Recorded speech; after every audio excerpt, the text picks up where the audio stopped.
Morning all, how are we doing? Morning David, morning Seymour. David, you don't have to say you're the best all the time every time you come on. I do like it, but I'm certainly not the best. I know that. There are better. Not many. There are a few. So I'm just checking a set file for someone. 31st December 22, 1st of January 22. Yeah, okay. Are you not? If you're in here. I don't know what's going on with that set file. Same M5 started February 22 until 3rd of it. Oh, okay.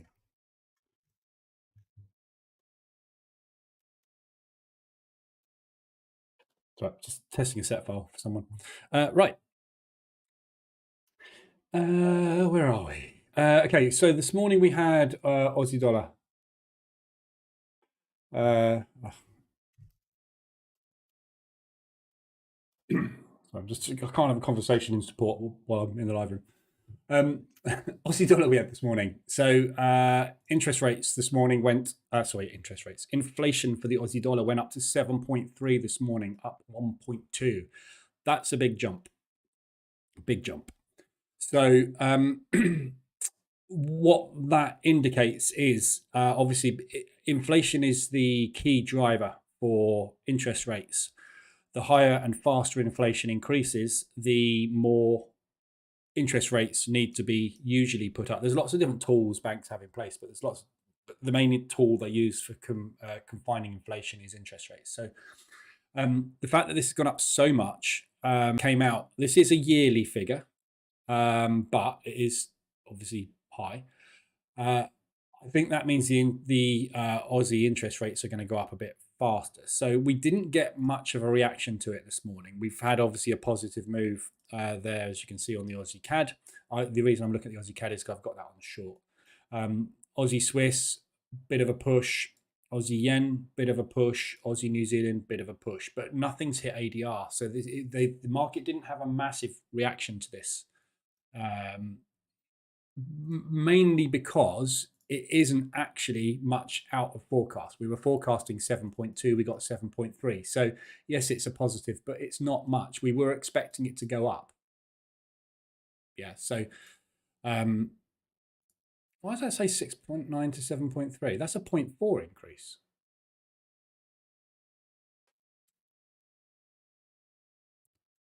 Is that a figure wrong? Inflation change 1.2. So that would indicate that it was previously. Oh, I think that's not right, is it? Hang on a minute.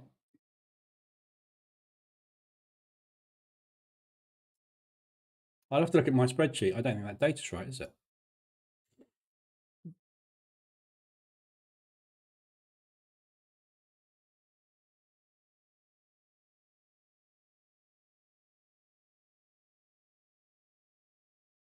No, that's not a 1.2 increase. Hang on a minute. There's a maths problem here. I'm going to have to check my data on that. That's not right. That's not as big. Why is that saying 1.2? 6.9. There's a maths calculation wrong there somewhere, isn't there? The others are right. I'm not going mad, am I? No. Okay. I'll check that. But yeah, so either way, it's an increase. Doesn't really matter the amount, but it is obviously the bigger it is, the worse it is. But so yeah, inflation going up means they need to curb it. They don't want it getting anywhere near the massive issues we've got in the UK with the the huge rates. So these are the quarterlies. That's why. Sorry, that is right. These are the quarterlies, not the yearlies. So yeah, then that is right. I was going to say, why is that so different? It's not, because we're looking at yearly data here and I'm measuring quarterly data. So, so basically we need to obviously think potentially higher interest rates on the Australian dollar moving forward. This afternoon we've got the bonds. This evening we've got the bond auction. So again, no news today. We had a hideous day yesterday. It was just chop everywhere. Just choppy. Everything was choppy. It was horrible. Just chop. Everything chop. The indices chop. chop, chop, chop, chop. DAX did make a little bit of rally in New York. Everything else didn't, obviously. The NASDAQ and everything was just, this is the NASDAQ session yesterday. Chop, chop, chop, chop, chop. So the open, we literally didn't get out of the open. We ended at the high of the day, which was terrible. So if you look at it on the daily, yesterday is a bull candle. It's an inside bar. Well, it's not an inside bar actually. It's a bear bar. It's lower low, lower high. But it was just a horrible choppy day yesterday. So I've got Aussie dollar CAD on at the moment. If we look at the bias for the Aussie dollar, obviously the inflation figures are one of the leading indicators. So it hasn't made an awful lot of difference to anything from an Australian perspective, because obviously they had bad inflation figures and the inflation differential was bad before. So it's all still bad, basically. Still a sell on the Aussie, but that may well lead to bigger interest rate rises. We are forecasting interest rate rises anyway, so even with that factored in, it's all still bad. So yeah, it's nothing much to write home about, and as you can see, the markets really didn't bat an eyelid this morning either. So we'll see what happens. Morning Diamond, morning Seymour. Like I said, morning Seymour. So much chop. I started watching yesterday. Yeah, the right thing to do yesterday. Start watching the market. I was really impressed with the EA variation that I ran on the ORB yesterday. I'm going to do some more development work on that, but it survived all of this. So the initial 5-minute opening range yesterday was there. And we spent the entire session literally inside the opening range. And it wasn't until right towards the end we managed to just poke our head out the top, still within there. And that was it. So you got the end of day sell-off in the last hour, which we usually get, or buy, end of day rally or end of day sell-off, one or the other. And that was it. So literally just shocking yesterday. Same with all the other indices in the US. So hideous session. So this morning, I'm expecting some proper movement, please. DAX, which opens in 1 minute. We'll see if we can actually get some money in today. But we'll see. DAX is sold off hard pre-market as well. So might be getting a big bear day today, but we'll see what happens.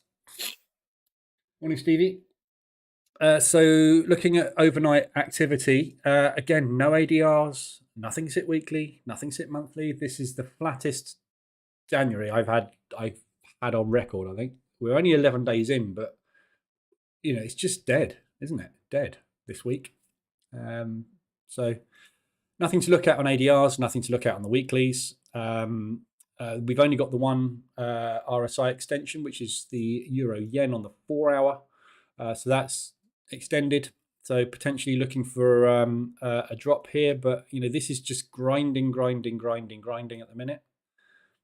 It is a positive bias, euro yen. Only just though, and that's mainly based on cotton sentiment. So should be buying it, and it is going up. But longer term for position trading, I really want to be ready for an intervention or some kind of strength on the yen at some point. So I don't really want to buy it. You can see how hideously slow it is. It's grinding very nicely, but it's just so slow to try and get any movement on the ends positive. It's very, very difficult at the minute. Very hard to take along on it because it's just such a slug. So I don't really want to trade the yen at the moment at all. I'm interested in these sorts of levels.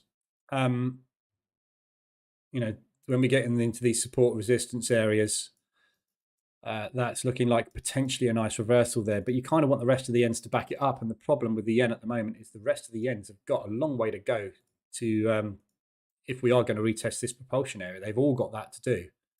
So I don't really want to get involved short on anything until it's all sorted this out. Aussie yen's the only one that's got back there.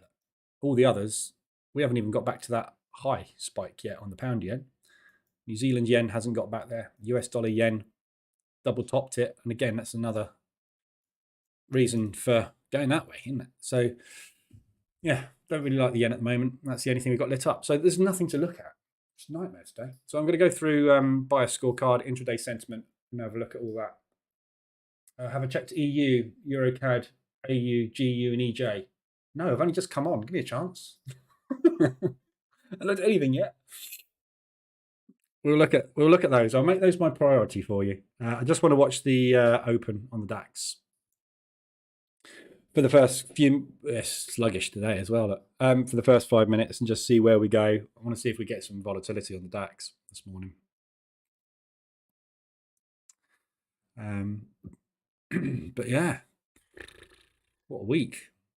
So progress wise, I'm actually doing really well. I know this doesn't look like it at the moment, but FX wise, it's going pretty well. Most of the losses I've got in here are testing the ORB, testing different settings on the ORB on the NAS. I shouldn't be doing this on this account. This account is meant to be for position trading. I need to set up another one because the problem is at the moment, all of my VPS accounts are all running DAX strategies. So these are all trading the DAX. I haven't got anything running the NAS, so I want to run the EA on the NAS in the afternoons. And because I haven't stupidly set an account up to run the NAS, I'm doing it on this one. So today, if I get a chance, what I'm going to do is I'm going to redo all the evaluation accounts that are running the EA. I'm going to put them all up with completely different set files, 2 on the DAX and also on the NAS, so that I can just watch these trade rather than actually doing it on this account. Because from a P&L perspective, the trades that I've done so far, if you exclude all the NAS and stuff, it's all been pretty profitable. All the Aussie CAD, Aussie New Zealand, it's all profitable. Pound New Zealand, nice profit there.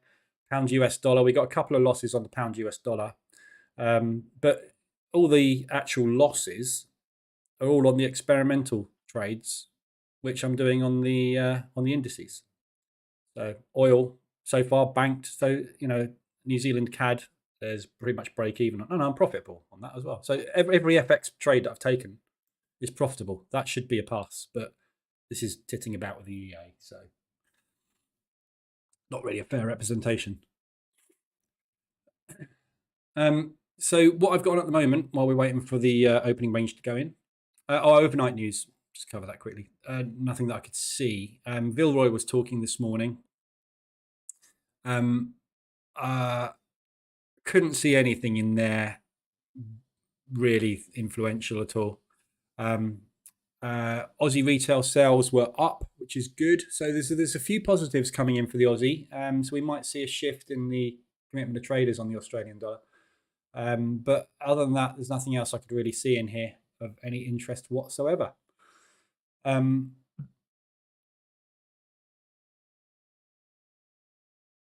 Directors of 9 regional Feds saw a 50 basis point hike. 50 basis point discount hike to 4.5%. Really? Wow. Okay. It's bearish, but so there's nothing in there overnight really to worry about. So there's the ranges in. That's a slug this morning, isn't it? 13-point range, or 14-point range. So the good thing about tight ranges is once those orders are in, the initial balance orders are in, and the speculators take over and really move the market, if we've got a very tight range to break out from, quite often you will find a big, fast break, which is what we want. We want to get out, we want to pull back, we want to go. So these tight ranges quite often are very good. Saying that, today what we're going to get is this again. But let's watch and see. Right, so what I've got on at the moment, Aussie CAD, short still. I got 2 positions on that one. I took one of those off, as we know, yesterday. Wrong one. So I took that trade off yesterday. Nice profit. There's been a reverse alert this morning. It's too close. to that position for me to get in again. So if we pull back up into yesterday's high today, I will get another one on that one. But again, just it's all the same stuff. I'm sitting here at the moment, since January this year. So what you see on the chart here on the hourly, this is this is Christmas basically here. So this is all since Christmas. We have not gone anywhere yet on that. So till we get a direction, I can't really do a lot. Euro US dollar. I've taken another short this morning. I posted this in the group this morning, so I've taken one more short this morning. The reason I took this one this morning, I'm aggressive on this as well. You can see my spacing and lot sizing. I'm a lot more aggressive on this Euro US dollar, just because I can't believe this move. I just don't believe it. You watch tomorrow when the CPI figures come out 1.5% lower than expected or something, and this thing is going to go mental. The US dollar is going to tank through the floor. If it does, it does. I'm wrong. But I just can't believe this move isn't going to have a retracement, especially after the levels that they've swept. This is just gagging for a pullback of some description, so I'm getting in aggressive on it. The reason I took this one this morning is I loved where we were. So if you look at the wicks on the hourly,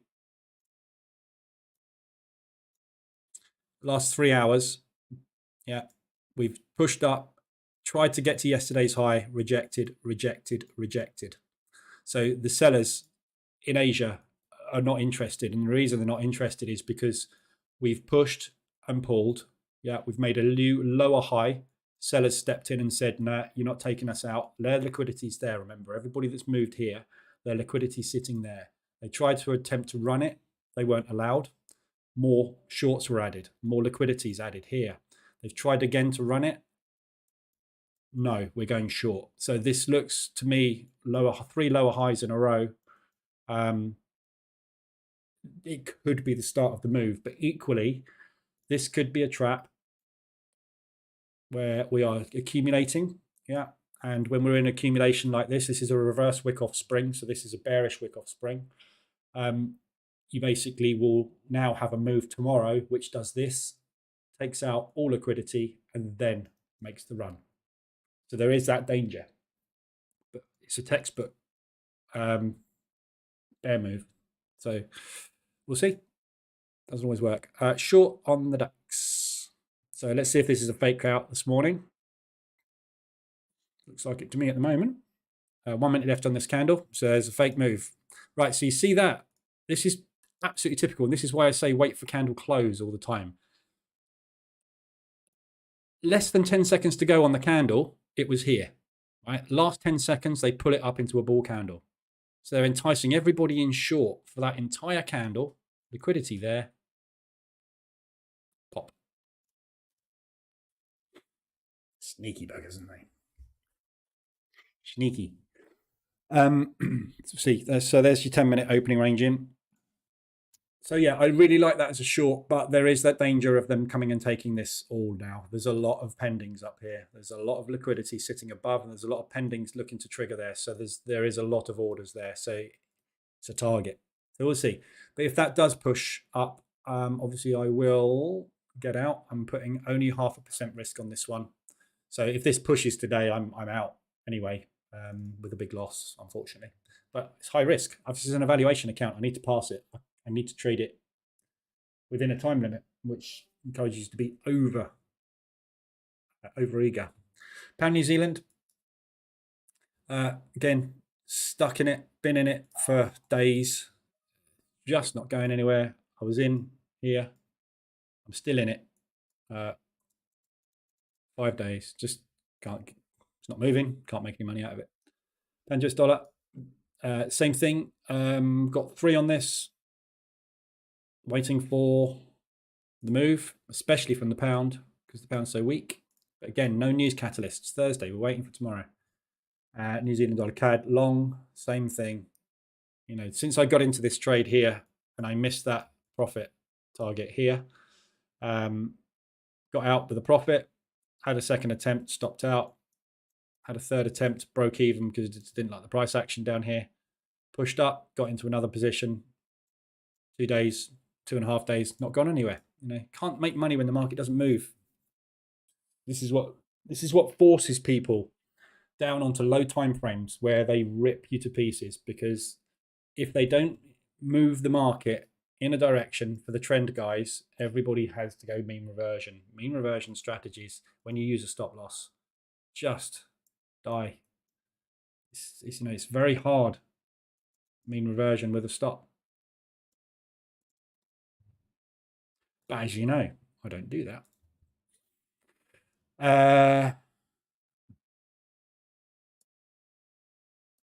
So I'm just holding in the inside range, inside bar at the moment. Please don't be another choppy session. Can't handle 3 choppy sessions in a row. Actually, be 4 or 5 choppy sessions in a row, won't it, really? Right, MK, you wanted to look at some other stuff, didn't you? So while we're waiting for this to decide, let me just watch this candle, actually. Another 2 minutes. If this ends as an inside bar, basically you've got pretty much the same range to play with as the 5 minute. So simple trade today. Break of this inside bar on M5 is your entry. Either way.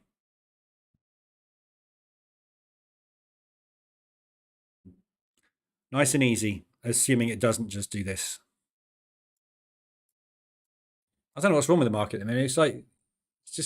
It literally is like it's fallen asleep, isn't it? It's like they've been told to just sit there and do nothing. Either that or everybody's just far too scared to put any money into the market at the moment. And all they're doing is just sitting on their cash, which again is what they do. Multi-billionaires do not like to risk their money. Okay, going long. Stopped out the short. Bit of slippage there. Not a lot. But 1 pip slippage. Again, I'm I'm a pip over in all my testing, so that's kind of where I would expect to be. The other thing about slippage as well is, don't forget, when you're trading live, people worry about slippage, and rightly so. But don't forget, you also get positive slippage. If you've got a take profit and it flies through the take profit, you will also get positive slippage in your favor as well. You never get negative slippage on a TP, very rarely, but you do get positive slippage. So, when you get slippage on entry, don't forget you do also get it back up there as well. Okay, so we're just taking out the 5 minute high. So we've got higher high and higher low. So we're bullish. Very, very, yeah, not that bullish, are we?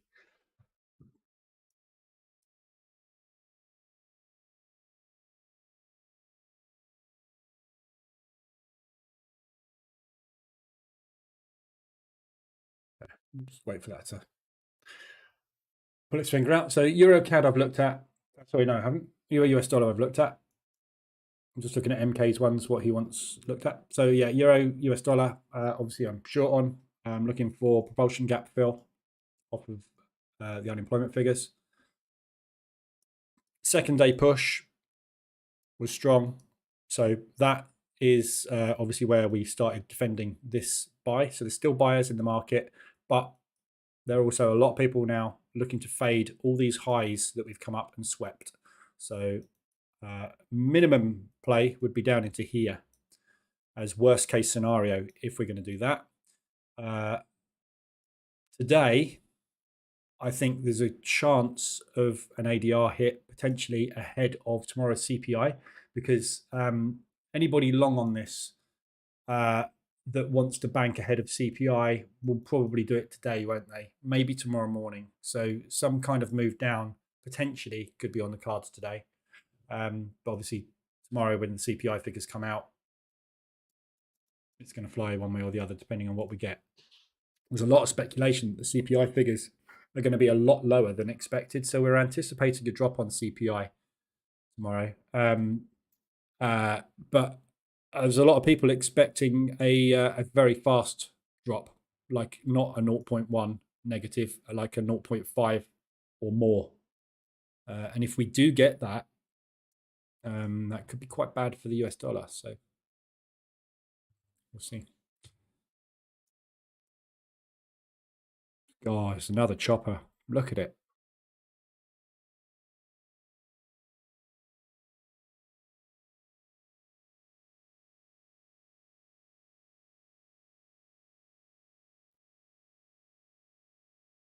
Three minutes inside bar moment.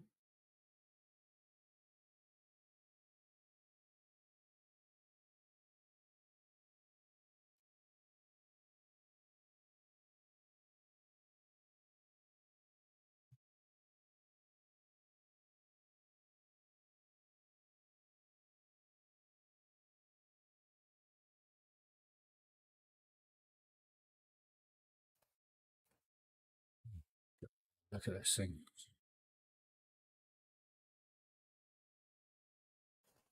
Right. So yeah, Euro US dollar, Euro CAD.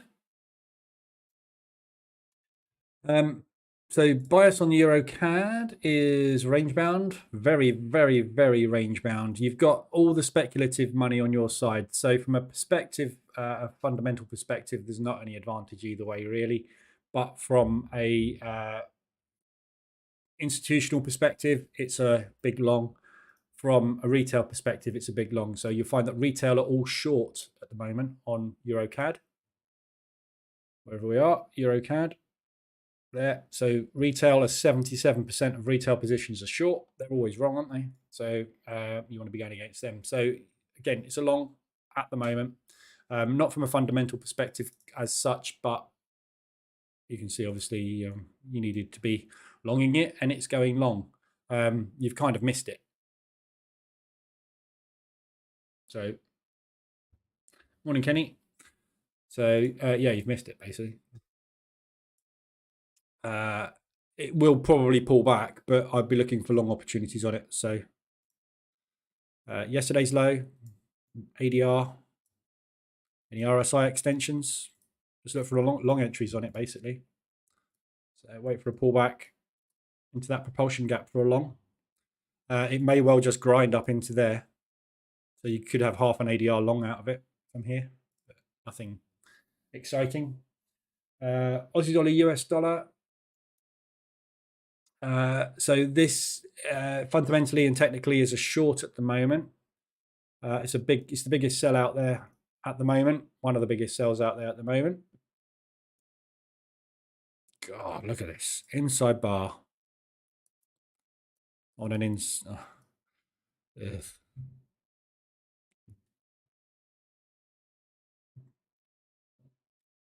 So the stock markets at the moment just feel like a car stuck in first gear.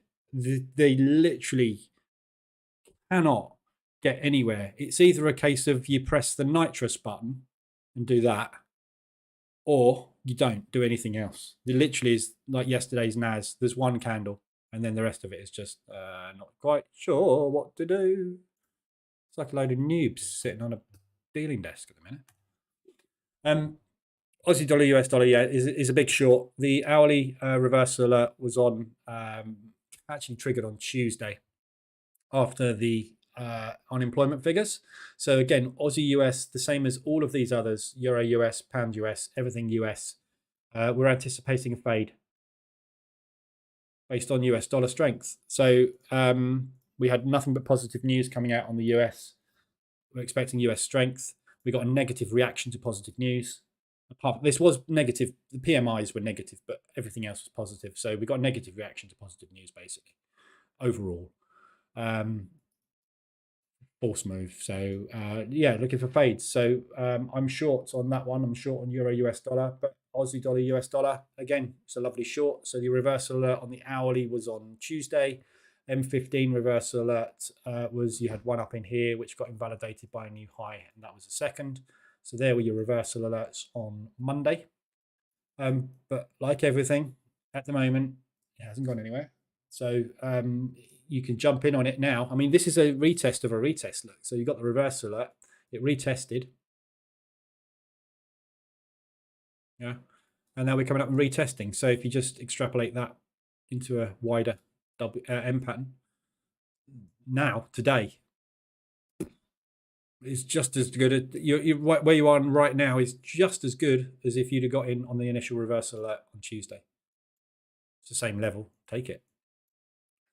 Taking out that liquidity, we've pushed back down again, pulled back. So again, market structure, high. There's loads of lows and highs, isn't there? But high, low, lower high, lower low.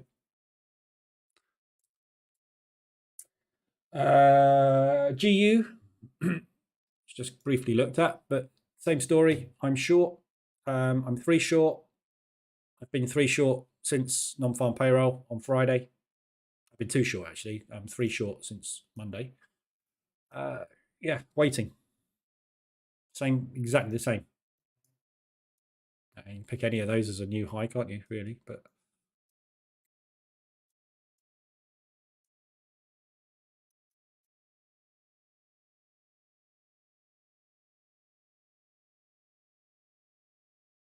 so yeah. M15, you just had a reversal at M5. You just had one as well at the Open of London. So we need to get out of Asia today. So first thing we've got to do is crack Asia without coming back into a range. And then we've got to target yesterday's low. Once we take yesterday's low out, opens the gates for moving south. It's exactly the same as the Euro US dollar. We need to take out the Asian low. Then we need to take out yesterday's low. That gives us a reversal alert on M15. Bang. Got this propulsion gap, which is obviously, as you can see, yeah, accumulation, break, propulsion gap. Buyers step in. Buyers step in.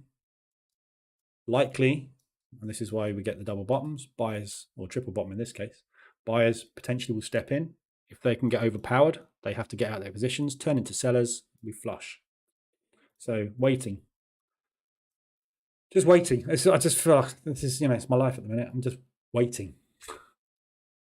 We have weeks like this, though, don't we? We always have weeks like this where we just get into stuff and just sit in drawdown all bloody week. Nothing moves, and you just, horrible. Euro yen, fundamentally long, sentimentally long. I just can't bring myself to long it based on the intervention that we're getting from the Japanese at the moment. So it's a real tricky. I mean, you look at this one, it's just very, very tricky. This is the type of pair at the moment that you can trade in any direction. Technical, the fundamentals are saying really you should be looking for longs, but you look at this on the 4 hour. You can kind of pick any RSI extension here and take it. And there's lots of them as well. This thing's volatile. It's moving up and down an awful lot at the moment. So, you look at all of these, it doesn't really matter which one you pick. You longed it there, you won. You longed it there, you won. You shorted it there, you won. You longed it there, you won. You longed it there, you won. You shorted it there, you won. You longed it there. Just keep going and going and going. You longed it there, you won. We're at the top. Short it. So, it's just it's a wide, it's not even a wide range bound, is it? It's more of a wide channel. So just trade it whenever you get an extension on RSI. Missed it. But right now is a short. The concerning thing for me with the short here is we've got the sentiment offside at the moment. So if you look at the euro yen, it's quite a strong buy because of COT, and the market is also positioned the wrong side. We've got a target of liquidity and a propulsion gap target to the upside. So I would rather wait for a 75-80 extension on the 4 hour. So getting up to these sorts of levels a little bit more and having tested that. Look at the US dollar yen.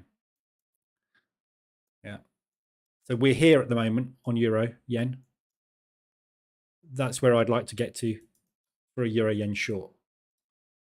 So waiting until we get up to that level and then drop down and wait for that reversal alert when we get there. So we're not far away, look. So if you can get, I mean, you could do it while I'm on air today. That's your reverse alert. Your reverse alert is going to be quite far away, depending on what the price action does here and how long it takes to get there. When we get there, that next reversal alert for me is probably the best entry. And then looking at it from a position trading perspective, there's your first entry. You've got roughly an ADR there. So ADR on this is 160. Distance between those two levels is 185. Or, pick, it's there really. Lower that candle basically, which is where that propulsion move started. So you got sort of a 190, so just over an ADR. So you get in short. If you need to, take one at half an ADR and a third at one ADR. By the time you get to there, that's when we should start to see some sellers coming in, because by the time we get there, if we haven't already had a break, we're massively extended. What happens when we get massively extended? We put in a big reversal. There's another pair that's done this already. Which one is it that's done this already? Aussie yen. There you go. So Aussie yen. So that's the level, and that level there. Yeah. So it's a tighter one on this one, but you can see we got the reaction on the Aussie yen, and then the second reaction came as we returned to source or returned to origin or whatever you want to call it. We came back to the initial start of the propulsion gap. Sellers stepped in because the sellers started this move.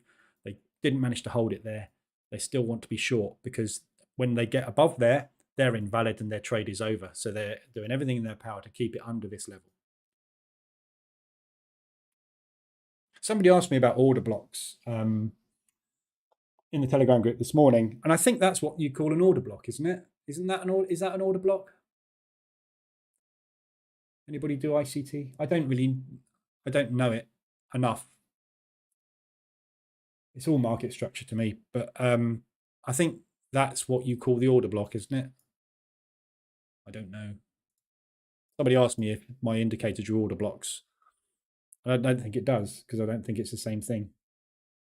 Market structure is market structure. How you draw it and how you measure it is sort of up to you, isn't it?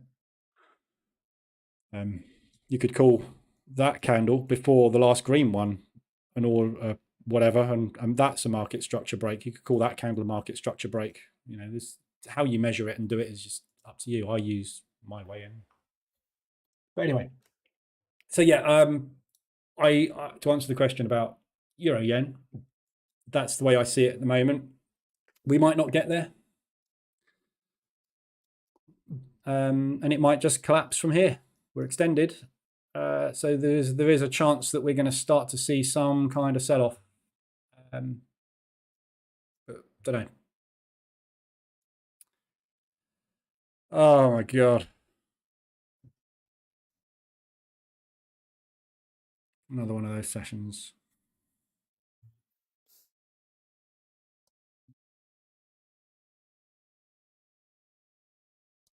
We're just stuck in the 10-minute opening range at the moment.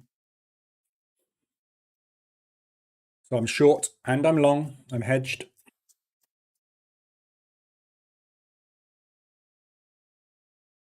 It's shocking. This is probably the worst week I could possibly choose to test this new EA, isn't it? It really doesn't matter what you do this week. You're stuffed. If the market doesn't break, you can't do anything. You can't trade a breakout strategy when the market doesn't break out. I do like it long, though, I have to say. This does look like more of a long day than a short day to me. So I'm out of the short. I'm going to add another long. So I get the feeling we're going to want to test this level or come up and challenge the pre-market highs. So looking at levels, this is yesterday's high. This is pre-market, so ignore that. So realistically, you've actually got a gap here to there. So a breakout of the highs, I think, is probably on the cards more than a short, but we need some momentum. Just taking that again.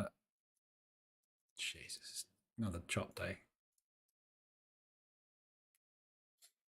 This is a really, really good example of what I keep harking on about in this live room.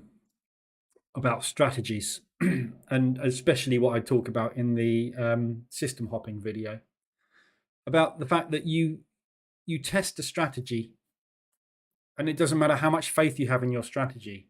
When you see a strategy fail 5 to 10 times in a row, people dump it and they get rid of it because it's rubbish. It doesn't work. Not seeing the bigger picture. When you go and put something like the opening range breakout EA through the strategy tester, you will see 4-5 days on the trot where it doesn't make money. And you'll see it happening in the strategy tester. But when you see it and it happens and you experience it live, you forget what you saw in the strategy tester because all you focus on is the 110 grand it made in the year. You forget about the 37 days of stagnation. And this is where we are at the moment. We're in a period of stagnation where the market does not have any opening volatility. We haven't had for days. There's just nothing you can do about it. In the same way as I'm sitting at the moment in perpetual sideways, drawdown, profit, not actually managing to bank much because the market has got no direction, So anybody that's mean reversion trading at the moment is clearing up.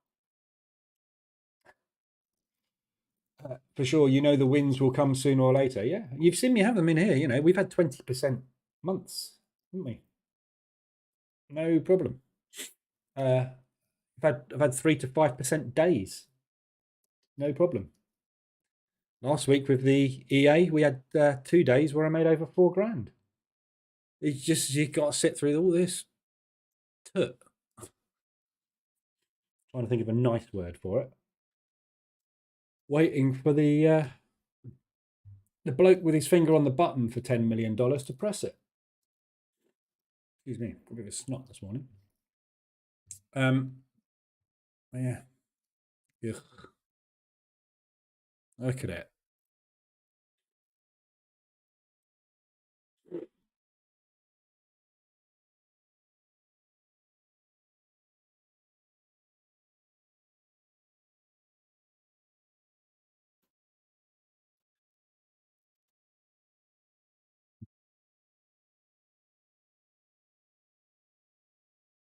My God. Right, so if we fly out short, I want this candle to close as a above the opening range 1 low. So we get this next pending on. God, would you believe it?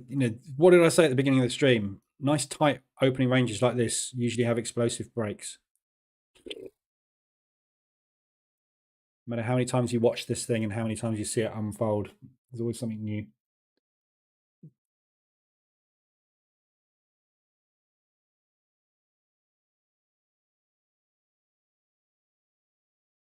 So that one's just stopped out, basically. Stop trading. This one's only taking 1 trade. Again, I'm going to change that. So, anybody got any other pairs they want to look at?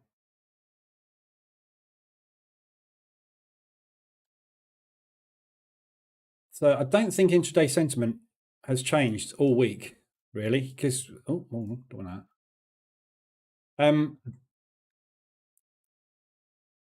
It's virtually all the same. We haven't had enough change. You can see here we were looking at 70s to 80s on pound US dollar shorts yesterday. We're now looking at 61s. So a lot of people have been stopped out of their long positions on pound US dollar. Sorry, stopped out of their short positions.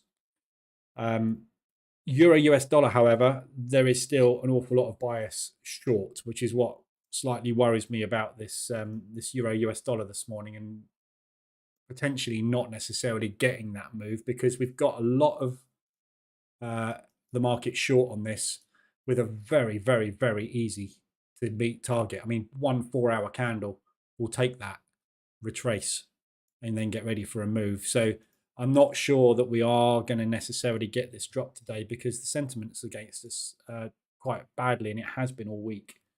Pound US dollar, they are starting to put out the shorts and start to go long, in which case then obviously that gives that the option to drop. So But everything else here, you know, US dollar Swiss, New Zealand dollar CAD, we've been looking at all week, 90% short now.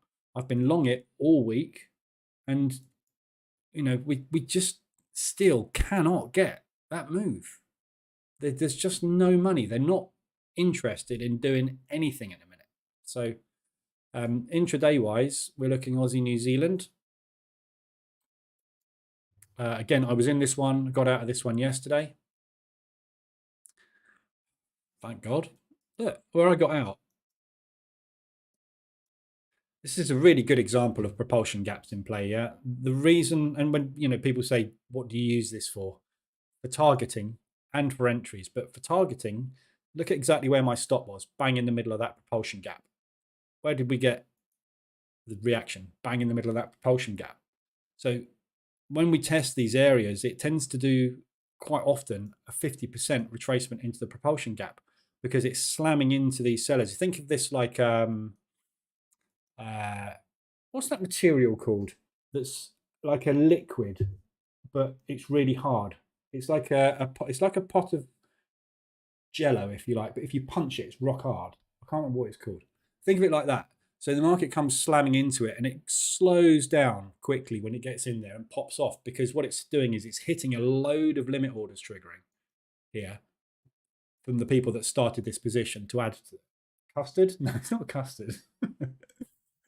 It's got a name. It's a scientific product. What's it called?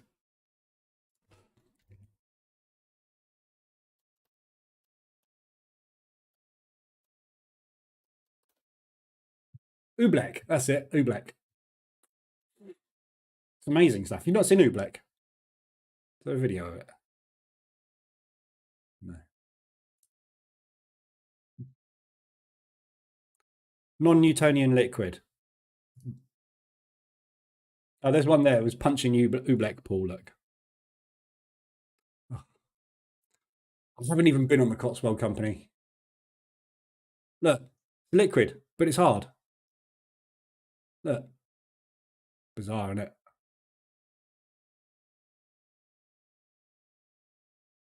Anyway, so there's your analogy for a propulsion gap. You come slamming into it, and it's all soft and wobbly, and you think, "Oh, this is easy," and then bang, you can't get through. I think I remember something on Tomorrow's World. My God, that was a long time ago. I don't think Oobleck was invented then. But yeah, so glad I got out of that one. But Aussie, wrong one. Aussie New Zealand short sentiment from a COP perspective. Retail's not on side anymore. Euro pound we've got as a long, and Euro CAD and New Zealand CAD. So New Zealand CAD we've kind of looked at. I'm long on that already. We're just waiting. Euro CAD as well along. That has been just grinding long. Again, they've just been liquidating everybody. Yeah, so liquidated, push up, pull back, stops, liquidated, push up, pull back, stops, liquidated. Just keep long in it. The market's keeping, as long as the market keeps going short on it, keep long in it.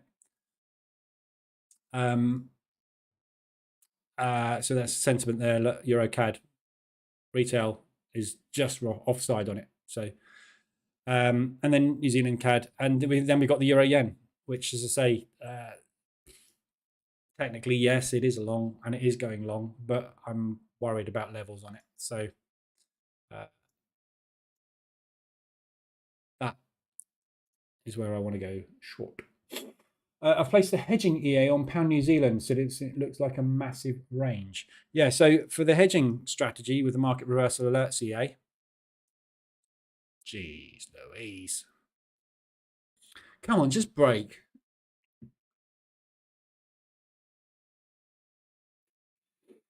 So your 15-minute opening range is the blue line. Yeah. Not gone anywhere. 30-minute range is what? 1, 2, 3. 30-minute range is inside of that. So it doesn't take a rocket science to see that we are not going anywhere again at the moment. But all the time we're not going anywhere, we are accumulating. So this is an accumulation phase. So the market is trading here, accumulating orders, building a book in a direction. And when we've got that direction, then they will go. But our job is to survive. This is where the 15-minute, this is where you don't want to be trading the 5, 10, 15 strategy. You want to be trading the 15 strategy only. And again, this is something I'm probably going to do with, I really need something around about 6 to 10 different accounts running, all with different strategies. And each strategy is proven to survive a market condition. So you will have days where some will get chopped and some will win. And you'll have days when the ones that win on non-choppy conditions will also win on choppy conditions because they won't get chopped out. So it's just about finding that balance of multiple sets. And at the moment, I've got too many sets running on pretty much the same strategy using 3 opening ranges. So I need to, I've just got to get my act together, really. The trouble I'm finding at the moment is time because I'm doing 8 hours, 6 hours downstream. But yeah, so from an intraday perspective, we've covered all of those. Your longer term biases. So pound New Zealand. Pound New Zealand is a sell, David. Strong sell, fundamentally at the moment. So if you look at the pound New Zealand, if you're going to put the set file, the hedging set file on there, at the moment it's working very well. But it really should be a short. So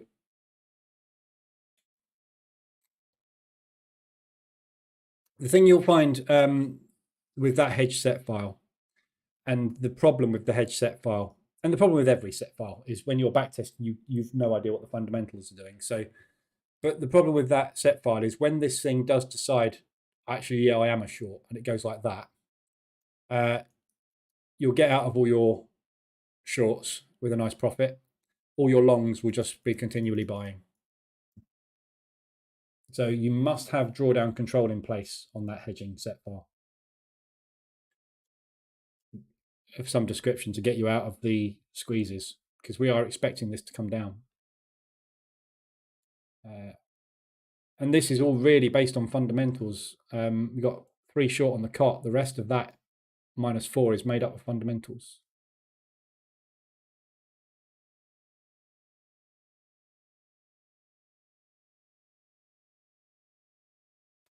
So yeah, be careful. But looking at the ones that we've got, I mean, nothing's actually changed here. Again, kind of going through what we went through yesterday, but I'll run through them again.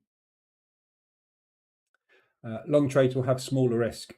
Sometimes I do things to explore and actually do some drawdown control so I can learn them and get used to it. Yeah. What would you say about US dollar CAD? US dollar CAD is a buy at the moment. So don't forget all of this. Anything that you have the US dollar in at the moment is a long. So US dollar X is a long, X US dollar is a short at the moment, fundamentally and technically and sentimentally. Everything is, we want and are expecting US dollar to push. What will change that will potentially be the CPI figures tomorrow. So if these unemployment claims are going to come out as a positive, 90% sure, because they did last week. We know the unemployment rates. No reason why they shouldn't really come out as a positive. These figures we don't know. So CPI is a leading indicator for driving interest rates. So that could all change tomorrow. But we've got this large unexpected move off the back of all the positive news last week, which looks like a false move. So at the moment, worst case scenario, not quite so bad, not quite as bad as that, and where I would expect us to go. What should be happening? There's nothing at the moment from any perspective forming that says we should be going short. So you've had the reverse alert on the hourly there, nicely extended on the RSI. That's starting to play out. Lower time frames like M15, reverse alert on Monday, but we've not gone anywhere. Market's not moving at the moment. So just got to wait. Look at the DAX again this morning. I mean, it's just a chop fest, up to chop fest everywhere.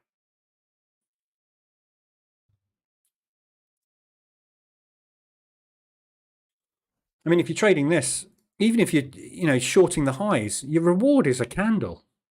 You got to be in and out in a candle. I mean, the risk reward on these things is absolutely vast. If you look at it, if you got in here or anywhere really, if you put a pending order at that high with a tiny stop, 5 points or whatever, you got a huge reward all the time, haven't you? You're looking at like 3-4 to 1 risk rewards, but God, you're never going to do that. Have I ever tried the ORB on the UK 100? I haven't managed to get around to testing that yet. I was able to catch a winner on that one this morning. Is that choppy as well, is it?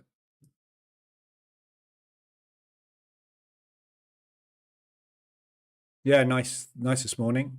So the ORB is, oops, there.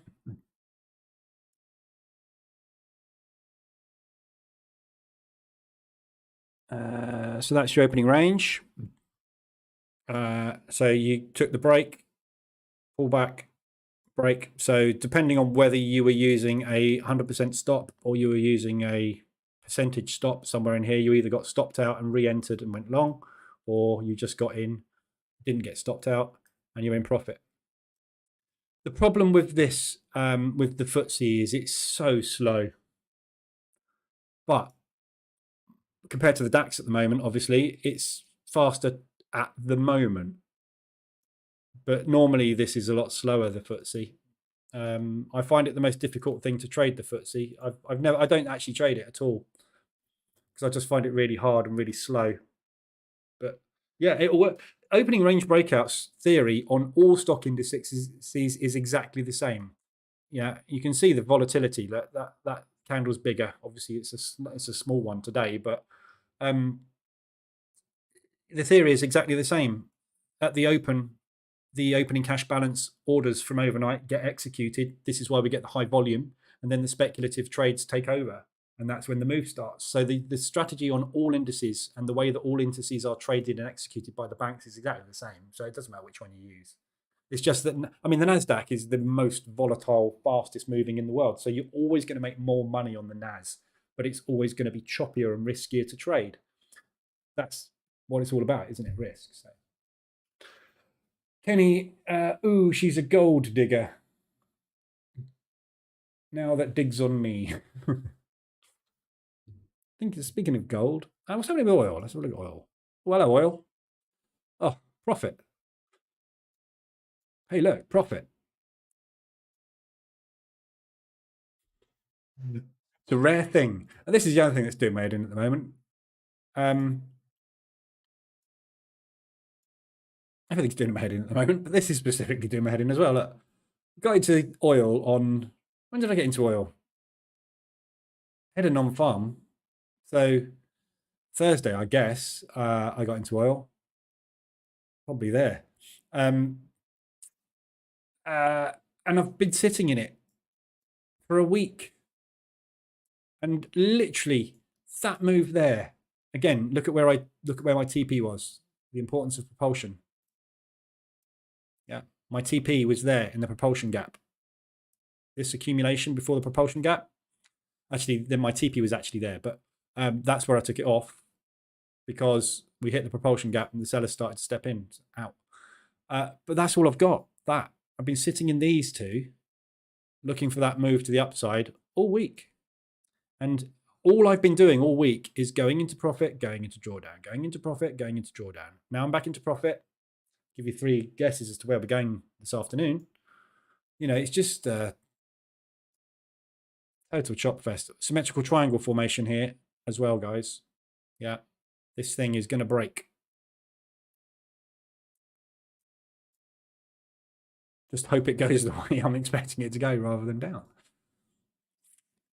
Certainly doing it at the moment. I'm going to start banking. I did yesterday. Anything that gets to 300, anything that gets to over 0.25% in profit, individual trades, I'm banking them at the moment. If this is going to continue, I just want to be out with 0.25%. So I just need to build this back up because it's just I'm waiting for the moves to start and we're not getting any. So I need to take 0.25% at the time. At the moment, I think. Oh, can it be? Can it possibly be a breakout? Drum roll, please.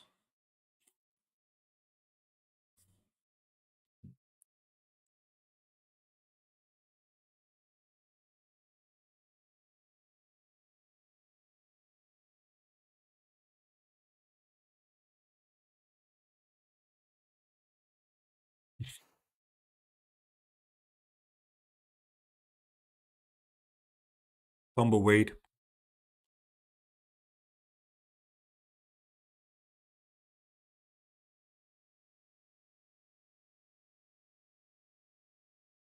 Oh, it's like a toddler punching a punching bag. It's just got nothing, is it?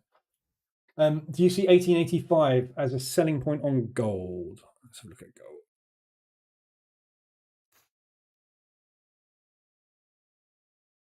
God. 1885. That's where we are now. 1885. As good as any. So basically with gold, we're obviously up in the clouds. You know, you can see this is moving up. When we get the news on the US dollar, it's going to depend on obviously bullish or bearish as to whether this goes up or down. So there's absolutely no reason to be selling it here that I can see. If you put 1885 on your chart, you can answer your own question. Is there any reason we should be reversing at 1885?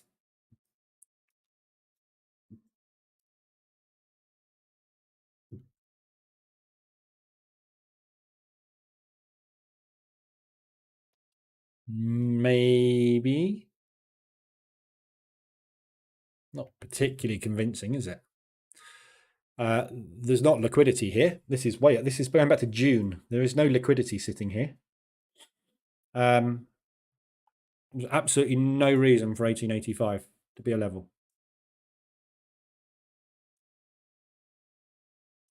There's a support bounce there. So there's your reason.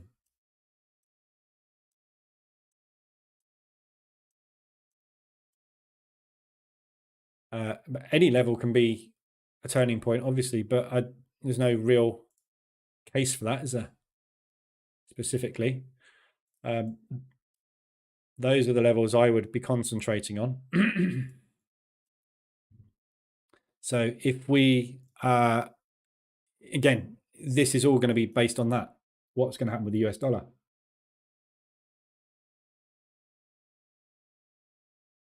So if we break out this propulsion move here, but again, this is on a daily chart. Propulsion gaps on a daily chart. You will find they are not respected anywhere near as much the older they get. Yeah, this is going back to April. The people that are short here from April are out. Yeah, they're not holding their trades for years.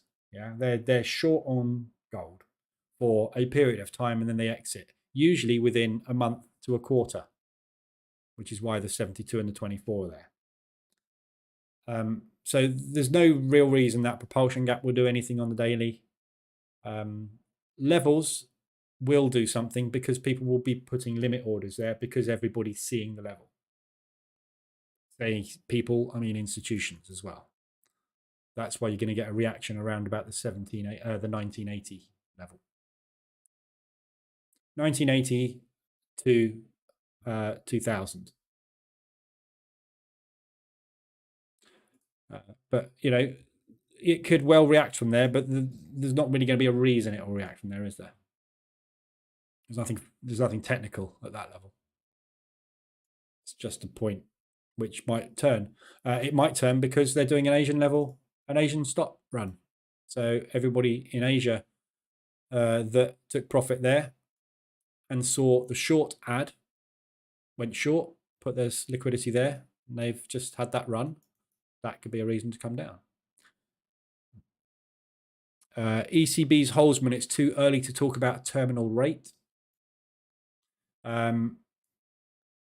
We haven't, basically what he's saying is we can't tell you what our interest rates are going to go up to. Inflation figures are going to go up to. It's too early. We're just going to keep increasing and increasing and increasing.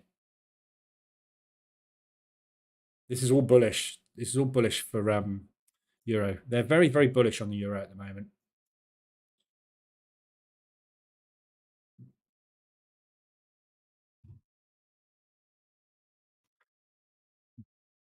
Okay, so longs on the DAX finally underway. I don't hold up much hope for a parabolic move today, not based on that momentum, but we do seem to be getting a little bit now. So, how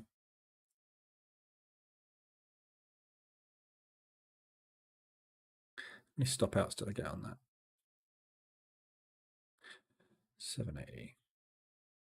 So 3 stop outs.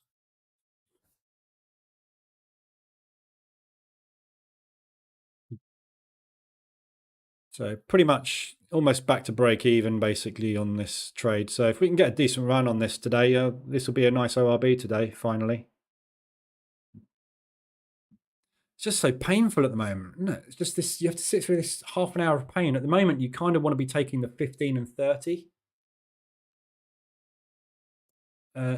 And just, just slow, everything's slow. But the trouble is, you can never tell when the slow days are going to be. It's like, it's always easy in hindsight when you're doing any strategy to say, oh, the 15-minute worked beautifully today, the 30-minute worked beautifully today. It's like, well, you can't see into the future, so you never know whether the 5's going to work, the 15, the 30, whatever. The 5 will always work. There is never a day where the 5-minute opening range breakout does not work. It works every day. You can never stay within a 5-minute range for the day. It's not possible. Saying that, the NASDAQ had a bloody good go at it yesterday, didn't it?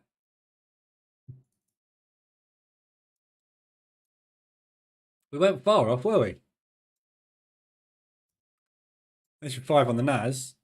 1, 2, 3, 4. What's that? 5, 10, 15, 20, 25, 30, 35. A little bit out. 40, 45, back in, 50, 55, 60, 65, 70, back out, 75, 80, 85, 90, all the way to there. So from 2:30 until 6:30, 4 hours it managed to hold it, didn't it? Pretty much the best attempt that I've seen of staying inside a 5-minute range ever. Total chop.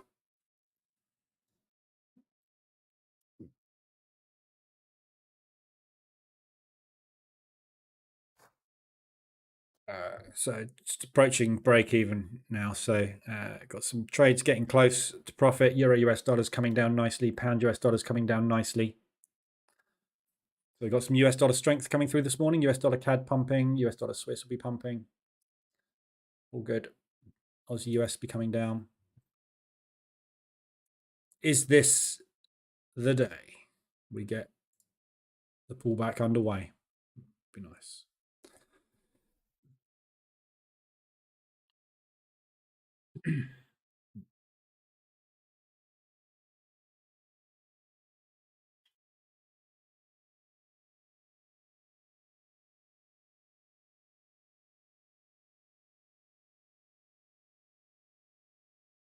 So opening range on the DAX working at the moment. So this is the area of interest. Why did I draw that area in there? Oh, it's high yesterday, isn't it? So yesterday's high. I really should put some indicators on here. And that is kind of the low of sort of the Globex session, but it's not. Wouldn't really take that into account. But this is the propulsion gap that we're in now. So if I put the WRB on there,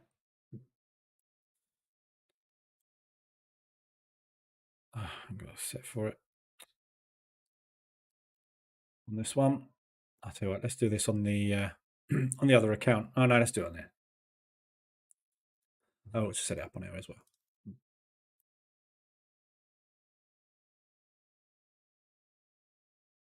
I must recode this so that I don't have to do this all the time.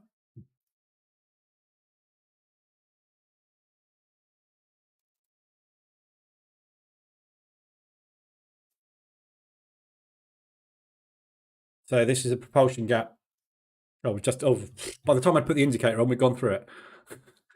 So, and this is why I don't take into account any of this. This is all broker data. This is not trading. The Frankfurt Exchange is shut until 7 a.m. Electronically, then it opens, and then obviously bell rings at 8 a.m. for our time, so UK time. So this is all crap. That move there is actually part of the pre-market move. Oh no, it's not. It's just before it. So that is the pre-market move there. So hence, obviously, the reason why this is just blowing through this isn't real trading volume. This is proper trading, but it's not volume. There's no market makers doing this. David, 50% of the range. Are you talking about this FTSE breakout, weren't you there? 1,500, so made a $700 loss, $780 loss on the chop. We're sitting 1,600 in profit now.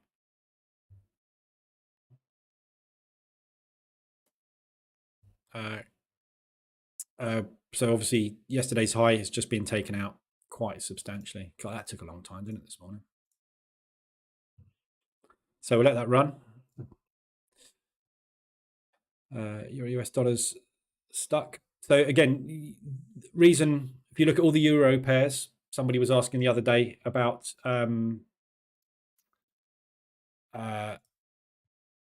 the tie between the indices and their currency. So obviously all the US indices, NASDAQ, S&P and Dow Jones, when the US dollar pumps, the stock indices come down. When the US dollar drops, the stock indices rise. And it's exactly the same with the DAX and the euro.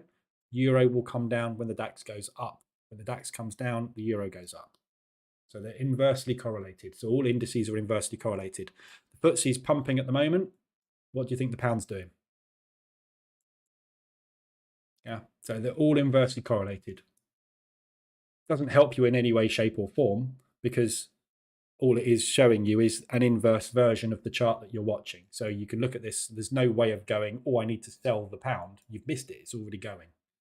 But when you suddenly see something dropping, when you're expecting something else to happen, that gives you confirmation to get in. So if, for example, I'm watching the NASDAQ and I'm expecting the US dollar to be bearish, for example, or bullish, for example. So if I'm expecting the US dollar to be bullish and I see this thing suddenly start to drop, that's where I want to go and take my long on the US dollar, because the move is starting. So you can use it in that respect, but there's no real way of doing what's called arbitrage on these. They move at the same time.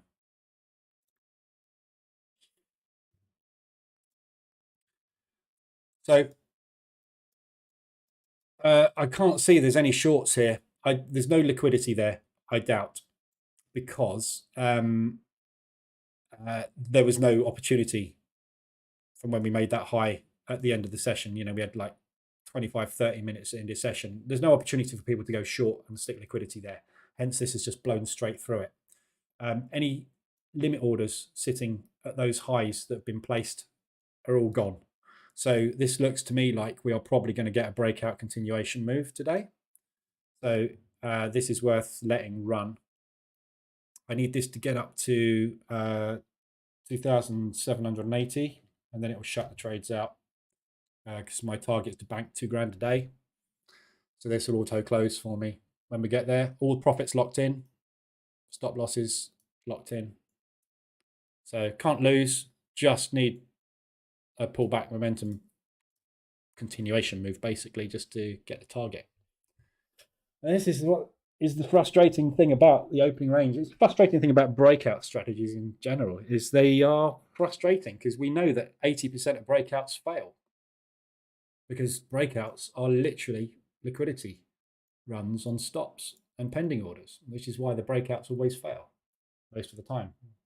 It's a frustrating strategy, but when you catch the start of a trend day, that's when you make your money.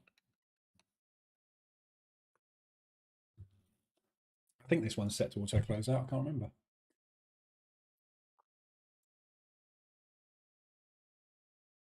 Oh, this is still running the old version, isn't it? Of course it is. I haven't bothered to update it yet because it's the strategy this is running doesn't matter whether I use version 2 or 2.4. So no, it's not closing at candle. It's tightening trailers. So our trailing stops will tighten to 20 when we hit target, and we are still $400, $300 off a target, $200 off a target.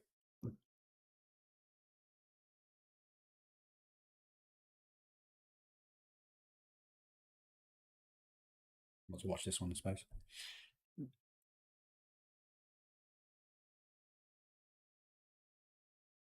Kind of want to bank that, but I'm not going to. I'm going to let it do its thing. It's the whole purpose of testing. Not to intervene. Human beings break things. Robots do exactly what they're told. Apart from the Terminator, of course, he didn't do what he was told.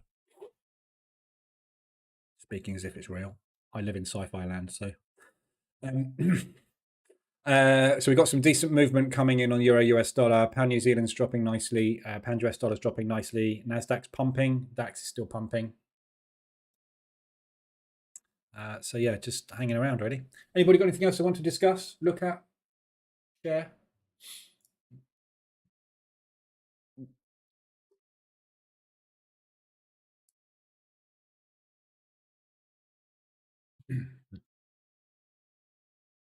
Shola has just shared his screenshot of his profit in the Telegram group with me. Very nice. He's made $600 on the opening range breakout this morning.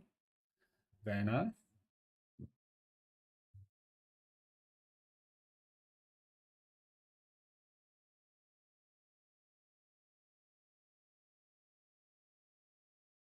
Patience is what this game is all about.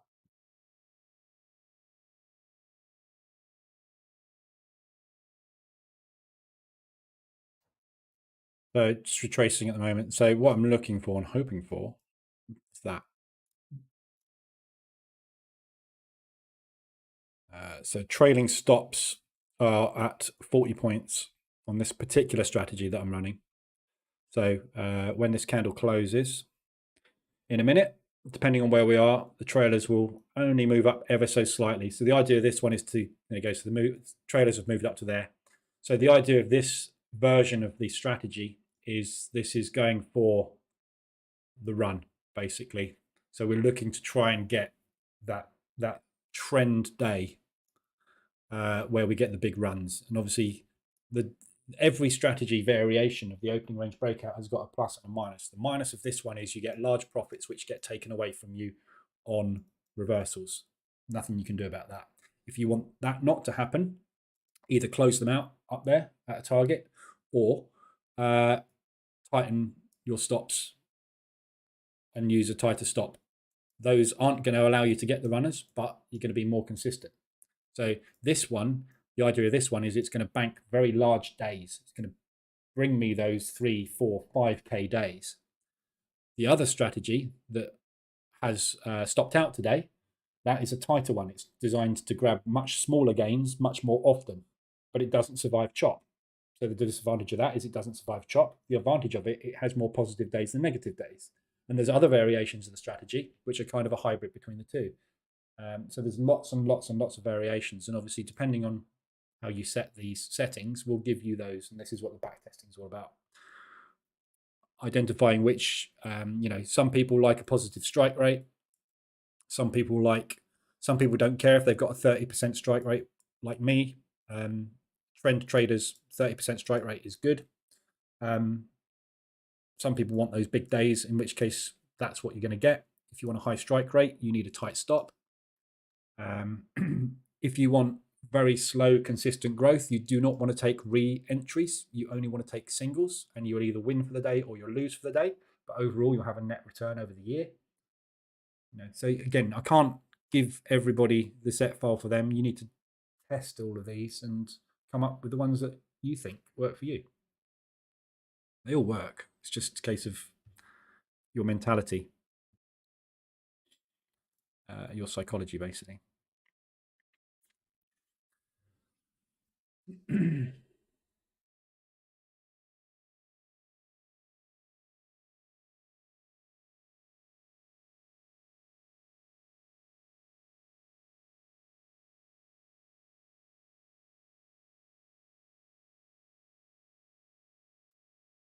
So next leg down. Somebody was asking as well in the Telegram group this morning about this rectangle on the market reversal alerts indicator. I call it the support rectangle. Reason being is obviously because it marks a structure high. So if you are going to continue the market structure that we're seeing here, like that, let me just zoom in because that's a bit easier to see. So obviously we've got the market structure reversal there. So we've pushed down, we've pulled back, we've pushed down. If we are going to continue that market structure, the indicator will not allow a break above that line. So this candle here, this box, should, as a worst case scenario, act as resistance for us to push down. That's worst case scenario. But so that's what, if this market reversal alert is going to hold, that is what's going to happen. So this is last stand support rectangle. If it breaks and holds above there, we've got a reversal alert and a market structure shift in the opposite direction. What do you trade euro US dollar? You mean, sorry, I don't know what you mean.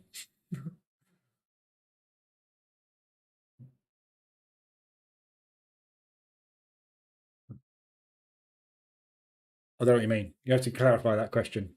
It's not even a question. What you trade euro US dollar? You mean what, comma? You trade euro US dollar? Yes, I do.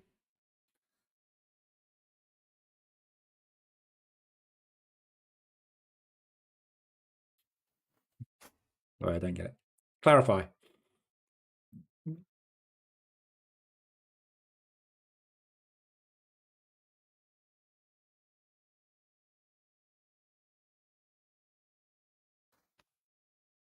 So here, in this particular case today, this is our kind of last stand propulsion gap.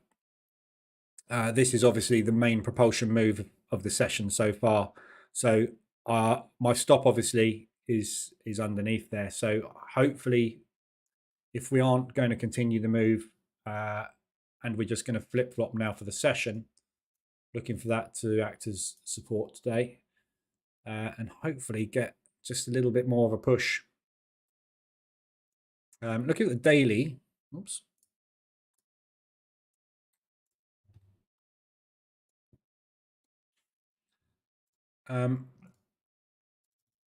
Obviously, we've broken out now on the DAX. So the DAX is one of the, the DAX and the FTSE are the ones making the kind of new recent highs at the moment. The NASDAQ and everything else is just still flip-flopping around in the bear market. So levels wise, this is the next level we're coming up to, which is 149.35.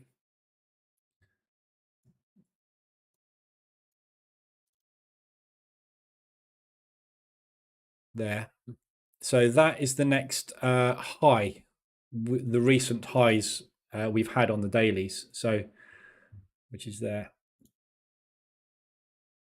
which is this area of previous support, basically. So obviously it's not exact, but it's around there. But that is where we actually turned last time. So this was the area we were looking at previously, which double topped, that we broke, very nicely on Monday, wasn't it? So this is where we are now going to step up into. So potentially that's where we're going to go before we find some more limits.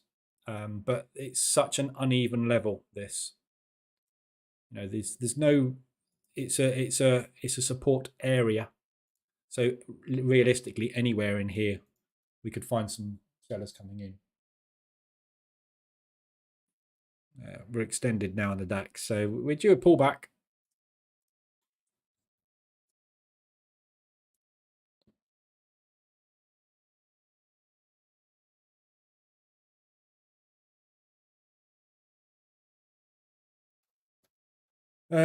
Richie, hi. Was that a demo account? These are all funded accounts. These are all prop accounts.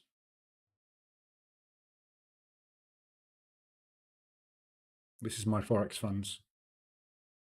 You should be able to tell if you know what my Forex funds. My Forex funds like a bit of orange for some reason. I don't know why.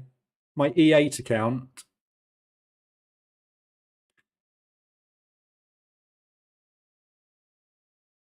I haven't got it open, have I? E8, you can always tell. I can always tell whenever I'm watching anybody streaming, I can always tell who they're funded with, because I can always tell. E8's obvious because they have an extension on the Market Watch, but they go with different colours. So their majors are orange, bright orange, or brightish orange. Their minors are a slightly paler shade. But then on my Forex funds, we're super bright, and all my normal broker accounts are white. Yeah, this Germany 30s, this DAX.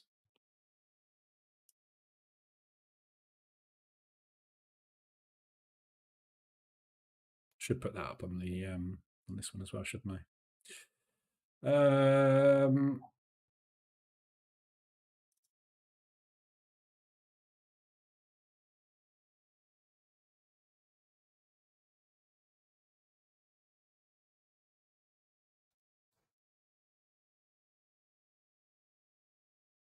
So if we can get to 2000,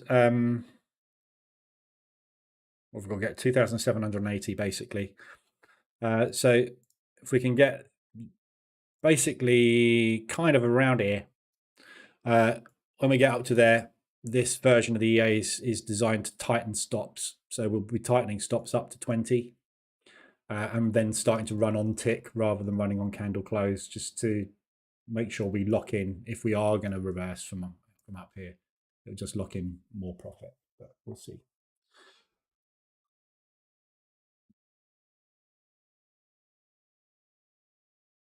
Nice ads, the propulsion high there.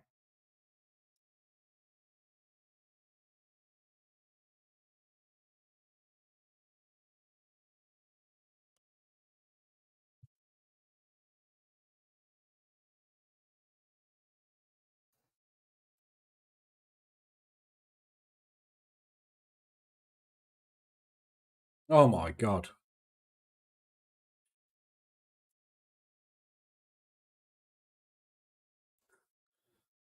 Unbelievable, isn't it? This US dollar.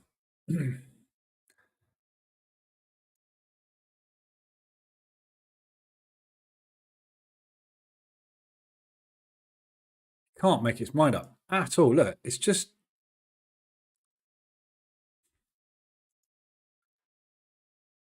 It's almost schizophrenic, isn't it? Look at that support bounce off of my average. How many times has that happened? There's my average support bounce. So we're looking for the support rectangle here to hold, obviously. At the moment, we've got a nice rejection out of it on pound US dollar. So this is again, I was talking about the support rectangle earlier.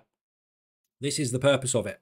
Yeah. If we're not going to invalidate market structure, we're not going to break above that support. So if you want to get in if you miss the reversal alert, you can take the pullback into the support rectangle as an additional, you can add there, or you can take that.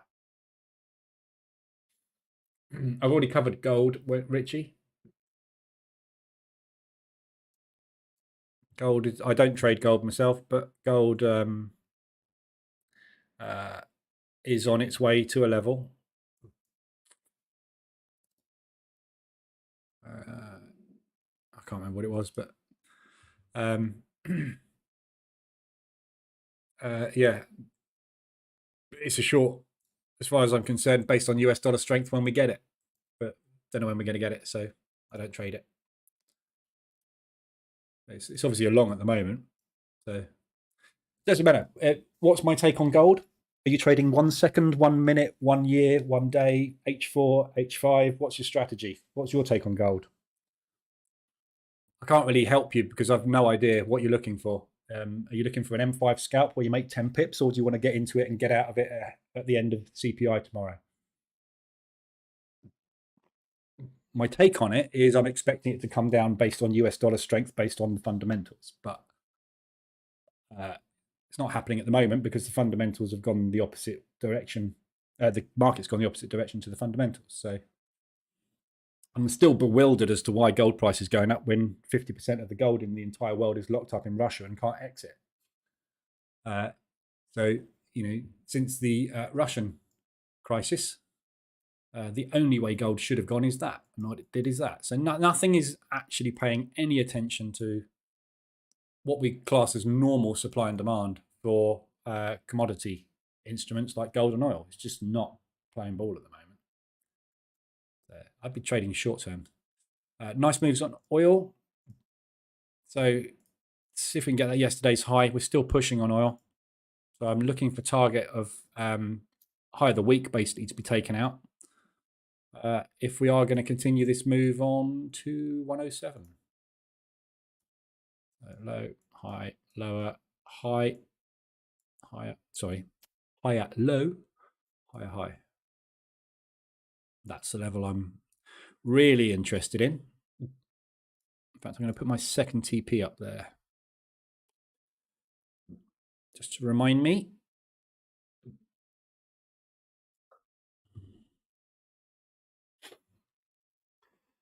Iranians have been snapping up gold since their currency collapse. Have they? Right, okay. I mean, that with commodities like gold, it's a difficult. The reason I think it's such a difficult thing to trade is because there's so many influences on it. There's a massive influence from the US dollar, obviously, because it is just a US dollar cross. But there's also the manufacturing element where all electronics use gold. There's also the supply and demand aspect when you have certain countries hoarding a majority share in gold. They, in effect, control price depending on how much they allow out and in. And this is the problem we've got with gold and Russia at the moment. They've got huge stockpiles of gold. It's one of their main investment vehicles. And there's an export ban on gold. So, you should see higher prices in gold. It should be going up. Fundamentally, and this is why I don't trade it, because I trade fundamentals and I trade what I understand. From an FX perspective, we should be seeing it come down on US dollar strength. But at the same time, we should be seeing the US dollar pump on positive news. Everything's just in a mess at the minute. It's very hard to pick a direction on anything, to be honest. Try and stick in line with what the big boys are doing. Yeah, look at sentiment, look at fundamental bias, and try and stick in line with that is the best thing you can do at the moment. The way I've always done this in the past is obviously to pay attention to news, and I use the daily moving averages for monthly and quarterly to tell me what the market's doing at the moment. I look at the fundamentals. If the fundamentals agree with the way the market is going at the moment, that's what I try and trade in.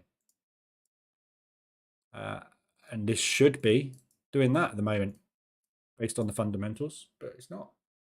It's just one of those. We're in confusing times at the moment. 5:15 and 1 hour. Richie, that's no help at all, is it? You can't trade 5:15 and 1 hour. What time frame do you trade? You can't trade 3 time frames. They're going to give you completely different signals and completely different trades. If you're doing that, you need to stop and go back to school and pick a time frame. What are you? Are you a scalper or are you a swing trader? Because 5 minutes is scalping, 1 hour up is swing. You can't run both. You can run both, but obviously you're going to 5 minute will tell you to go short, and 1 hour will tell you to go long. So right now, on the 5 minute chart, you should be shorting this. It's a very, very obvious double top short scalp, yeah? But you're not scalping on 1 hour, are you? So on the hourly chart, you should be long because you're trading a breakout. Yeah? You're going to really confuse yourself if you try and trade 2 different time frames. Pick a strategy. This is also a mean reversion short on the hourly. I can't really give you any advice because the best advice I can give is get in a direction using a stop and a TP, and you've got a 50-50 shot of that trade working. That's really the best advice I can give. Pick a direction. I'll do it with you now, right? I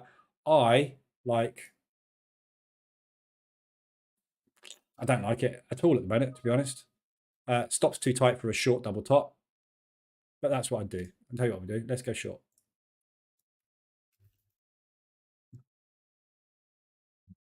Have a crack at that.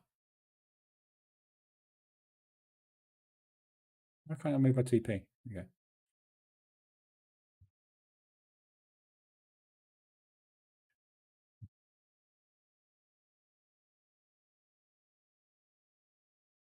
you go. So I'm going in short on a double top. Spread's too wide for me to trade this as well. But and if this one fails and they do my liquidity there, I will take a short on the break of that candle and come down into here, and then I'd add to it on the reversal alert. I don't make it up as I go along. I've got as much chance of that working as you have. Good afternoon. Afternoon, Shroud. You're late.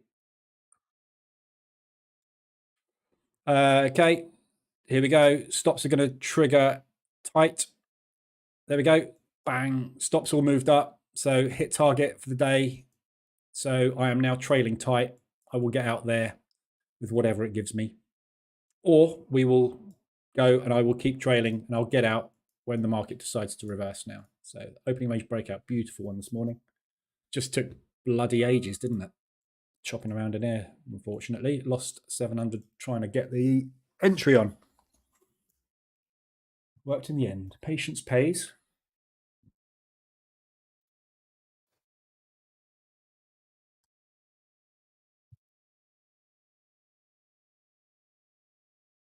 Excuse me.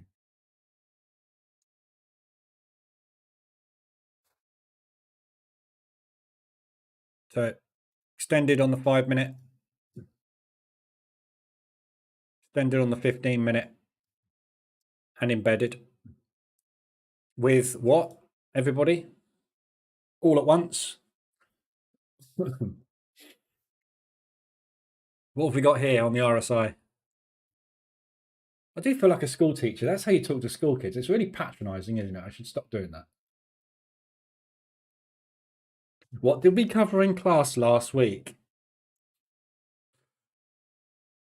What did somebody ask for in the Telegram? This will be a good one. See who's been in the Telegram group. What did somebody ask for yesterday in the Telegram group and had a go at me for being patronising and sarcastic?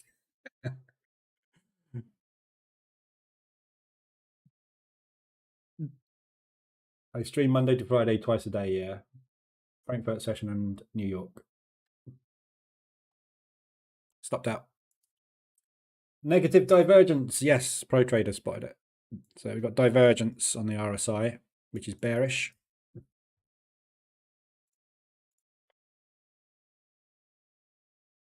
We've also got divergence on the hourly. Very shallow, but it's there.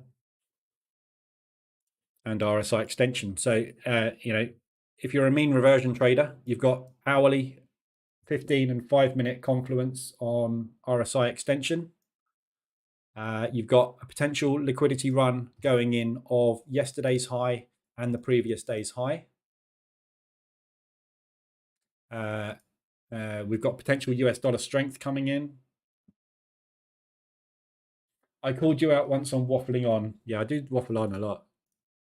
You try running a YouTube channel. it's really hard to sit here in silence and not talk about stuff, so you just have to waffle. I've picked the wrong industry. If I was picking a really exciting industry that's fast moving and dynamic, I wouldn't have a problem, would I? When you're trading, like this morning, we've been sitting here waiting for this trade to unfold now for 1.5 hours. I've got to fill with something. Pro trader, alas, not a pro trader yet. Getting there.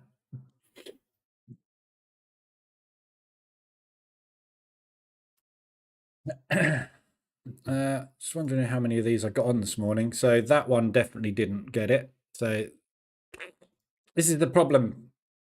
Max loss. It's designed to stop the account blowing, so that's what it's there for. But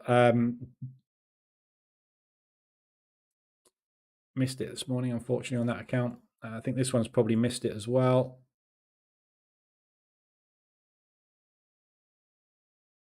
Oh, this one's blown the account.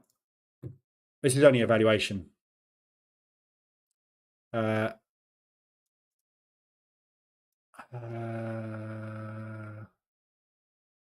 Yeah, that's why I stopped trading. Stop the data feed stopped with EA. Massively over leveraged. Try and pass it. That's the trouble. But this will happen. You know, this is what it's all about. This would pass if I'd have started it on a different day. It all depends on the day. If you're going to over leverage to pass evaluation, which is what this one was trying to do, it's risking through a 2.5% session. So it only takes 4 sessions, 2 days of chop to get you dead, and that's it. Dead. That one's gone. I'll restart that with new settings. It's annoying when people come on here and haven't done the bootcamp asking bloody stupid questions. Well, I get that all my life, though. Don't forget, though, you were one of those people once. Everybody's been there. I've been there. Everybody's at different levels in their trading, and the problem with this industry is there are too many ways to do the same thing. Everybody's coming to this channel or to my website or wherever they find out about indicators, strategies, whatever it may be, from somewhere else, having a mindset which is different to the mindset that I have. The amount of people that DM me about the bootcamp, and the only thing they ever say is about not using a stop loss, how ridiculous it is. And it's like, well, you can tell immediately they haven't watched the bootcamp, because if they did watch the bootcamp, they would understand why the stop loss isn't there. And the fact that if I enter a position and it goes against me by 3 ADR, the worst possible case scenario is I might lose 0.75% of my account. But they don't, because, and the reason being is because their mindset is to risk 1% per trade. And they see something moving 3 days against them, and they think that's a huge account breaking loss, whereas it's not for me, because I don't use 1% risk per trade. But they haven't watched the bootcamp. And then you tend to go and watch the bootcamp, and all of a sudden, everybody comes with a different, you know, you have people coming in that have been trying a trend trading strategy and failing. And then you explain the difference between mean reversion, trend, and breakout. And all of a sudden they're like, oh, that's why that didn't work. It will work 30% of the time. This will work 60, 70% of the time. If I had one of those and one of those, I'm going to win a lot more. You know, it's just those light bulb moments that people haven't got. And that's what the boot camp is. It's every light bulb moment I've ever had in my life explained in 5 hours, 10 hours, whatever it is. Pick the bits that make sense. But I will consistently get those stupid questions, and it's never going to stop, because as long as there's an influx of people wanting to learn this industry, there's going to be an influx of stupid questions. They're not stupid. There's no stupid question. I've said before, the only stupid question is the question you ask twice. If you've asked the question but given the answer and you ask it again, that's a stupid question.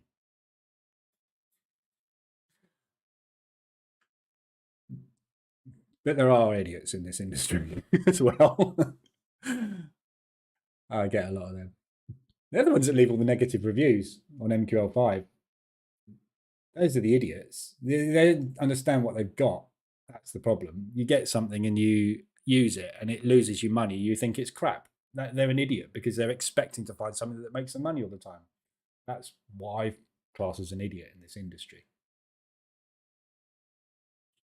But not everybody cut out to be a brain surgeon, are they? You get 100 people going through a medical exam, which they've studied for 7 years. 2 or 3 of them are going to become brain surgeons. The rest of them aren't.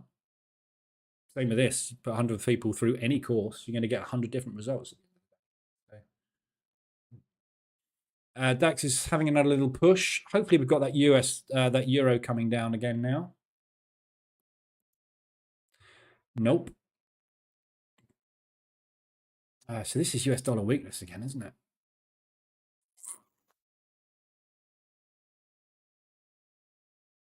Goodness, US dollar at the moment. Why are people getting annoyed by randoms? I don't know.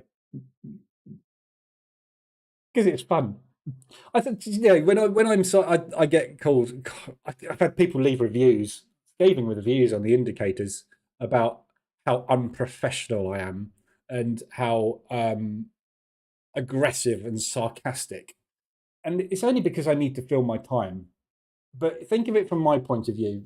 People land in the Telegram group and a question is asked.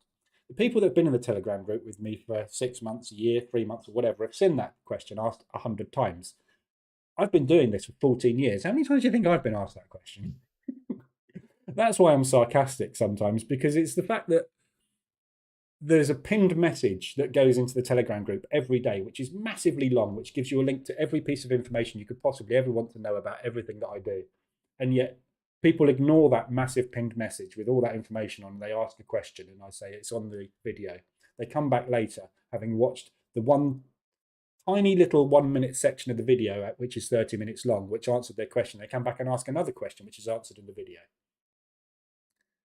But I can't do anything about how people want to consume information. We're all the same. We want to learn the bit that's important to us right now. You need the big picture. The big picture is the only way you're ever going to learn anything.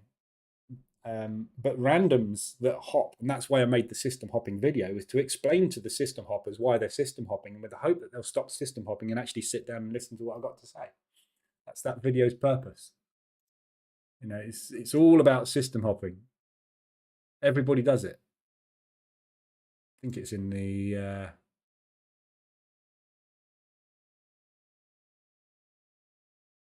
think it's in that one. I like watching this advert. Yeah. It's only 7 minutes long, but it really does completely explain what you're doing. And I've had so many people message me about this video saying, and it's this thing, I've had so many people message me about this video saying, I get it now. I get why I'm losing money.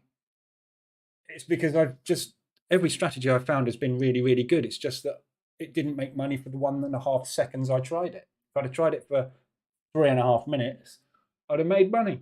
And this is it. This is all the problem in this world, is no one's willing to give anything a try. And it's a very boring video. Look, there's only one slide in it, and it's me waffling on. But embrace probability, create an edge. That's all you got to do. Very easy. And let it play out. Let your edge play out. No one lets their edges play out.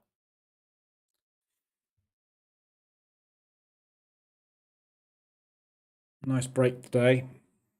Let's see how far we can get this one. See if we can get a 4K day in. We really need one on this account as well. Morning, Jacqueline. No one is willing to lose money. I think that's it. Yeah, is it? No, that is it. That is it. Exactly it. That's what that video is all about. This opening range breakout strategy, yeah.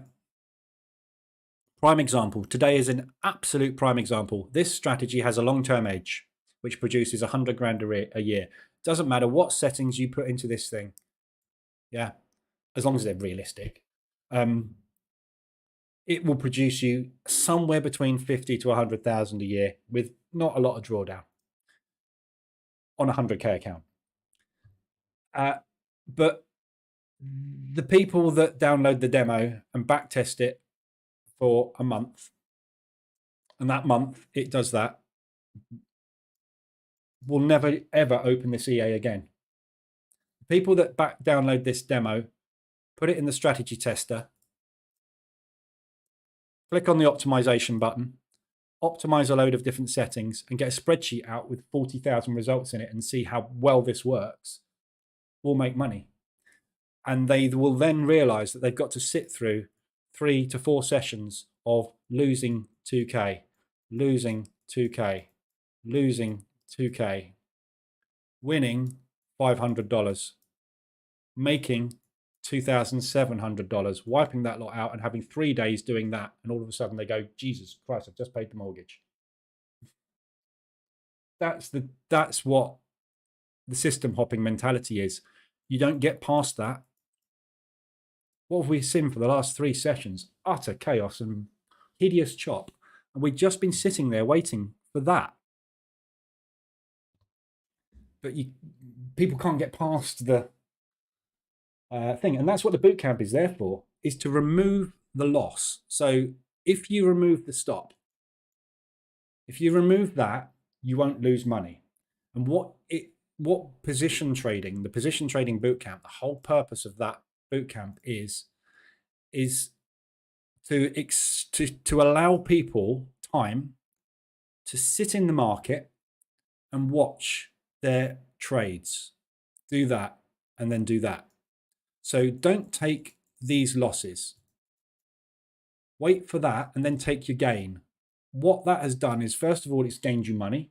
Secondly, it's stopped you losing money. But thirdly, what it's shown you is that, oh yeah, this thing moves up and down and it's random. All I've got to do is get in and wait for the market to move in my favor and get out, rather than let the market stop me out 50 times before it makes me cross and goes the other way and I decide to system hop to the next strategy and lose again and lose again and lose again and system hop to the next strategy and lose again and lose again and lose again. That cycle. The bootcamp is designed to break that cycle. Whether or not you decide you want to be a position trader or not, you will still come out of it understanding how this market works and how probability, long-term edge, and risk is calculated. Exposure. Huge problem for most traders. Exposure. They don't get exposure. It's hugely important. If the US dollar tanks, I am massively exposed. Someone else that's got one of these is not going to be as hurt as much as I am. You need to understand this. Again, this is no one ever talks about exposure in any training course I've ever done in 14 years, 15 years now. No one has ever talked to me about exposure. Ever. Massively important. You know, I get people saying, you know, I want to trade euro, US dollar, pound, US dollar, and US dollar yen. As soon as I say to them, why on earth would you trade 3 of the same instrument? Why not just trade it once? They go, what? Well, you're trading euro against US dollar. You're trading the US dollar. You're trading pound against the US dollar. You're trading the US dollar. You're trading the US dollar yen. You're trading the US dollar. You're trading it 3 times. If you put 1% risk on each of those trades, you're risking 3% on the US dollar. Oh, all these light bulb moments. That's what it's there for. It's all my light bulb moments. Whether you agree with position trading or not is totally irrelevant. As long as you get something out of it like that, it's done its job, isn't it? And this is exactly what I'm talking about. We're just sitting through crap. Why have I lost $4.70? Oh yeah, that was that gold trader tick, wasn't it? I must remember I've got those on. Where are we, gold? I'm short again on gold.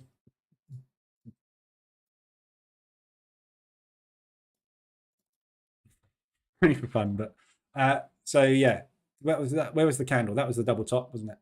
So I got short. What did they do? Took my liquidity because they knew it was there. And now they're pushing down, so I'm short again. So that is now your high. When we break market structure, I will add, because we should get a little flush back down into, hopefully, into these lows.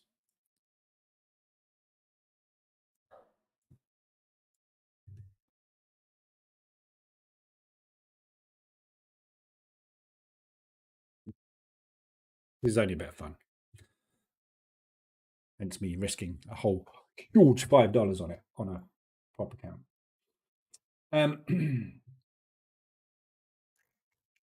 Some will buy it, lose for a day, and get chopped around. Yeah, it's just Pips. Recently, I saw a new approach to determine the bias of the day. DR/IDR. In essence, it is the first hour of the day that determines a range, daily range and intraday range. Recently, saw a new approach to determine the bias of the day. You're using the terminology bias of the day and range in the same sentence, which doesn't make sense. You either got a range, or the only type of days you're going to get are range days, rotation, or trend days. So you're going to get a bull candle, a bear candle, or you're going to get a rotation. They're different days. And that's all in this blog post.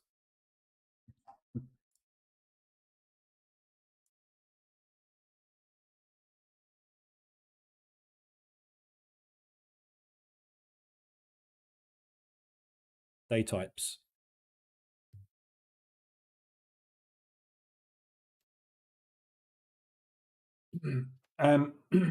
If the minimum or maximum of the range is exceeded by a closed candlestick on the 5-minute, the statistics say that 88% of cases, with some reservations on days with major news at the minimum or maximum of the day, is set on the opposite side of the first candlestick closed outside of the range. Right. So what you're talking about there is oh my God, I'm useless with names. The godfather of candlestick patterns, somebody remind me. Why can't I ever remember his name? I don't know why. I really have a problem with this person. Someone's going to tell me his name in a minute. I'm waiting. No, not Steve Nissen. No, never heard of him. Oh my God. Old guy, candlesticks. Oh my God, I'm having brain freeze. Anyway, what you're talking about is his theory, which is actually 1.5 hours, not 1 hour. So his insert name here states that after 1.5 hours, you will have seen the high or the low of the day in a session. Yeah. That's really going to annoy me. All I've got in my brain at the moment, and the rice trader, Homer. No, don't know who any of these people are. Oh, come on, he's super famous. Oh my God.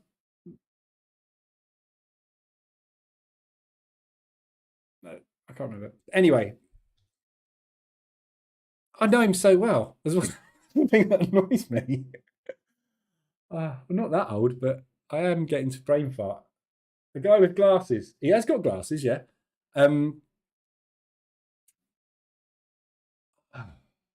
Skinny guy. No, Seymour Minges. No, it's not him. Went through the Boocamp last weekend and now realise how much having stop losses led to so many losses. Yeah. Steve Nielsen. No. Minutia Homer. No. Not Larry Williams. No, but close. He's on a par with Larry Williams from a fame perspective. I've got all his books. Sorry, I'm just going to have to look him up. It's going to annoy me. I mention him all the time. Al Brooks. God. Al Brooks.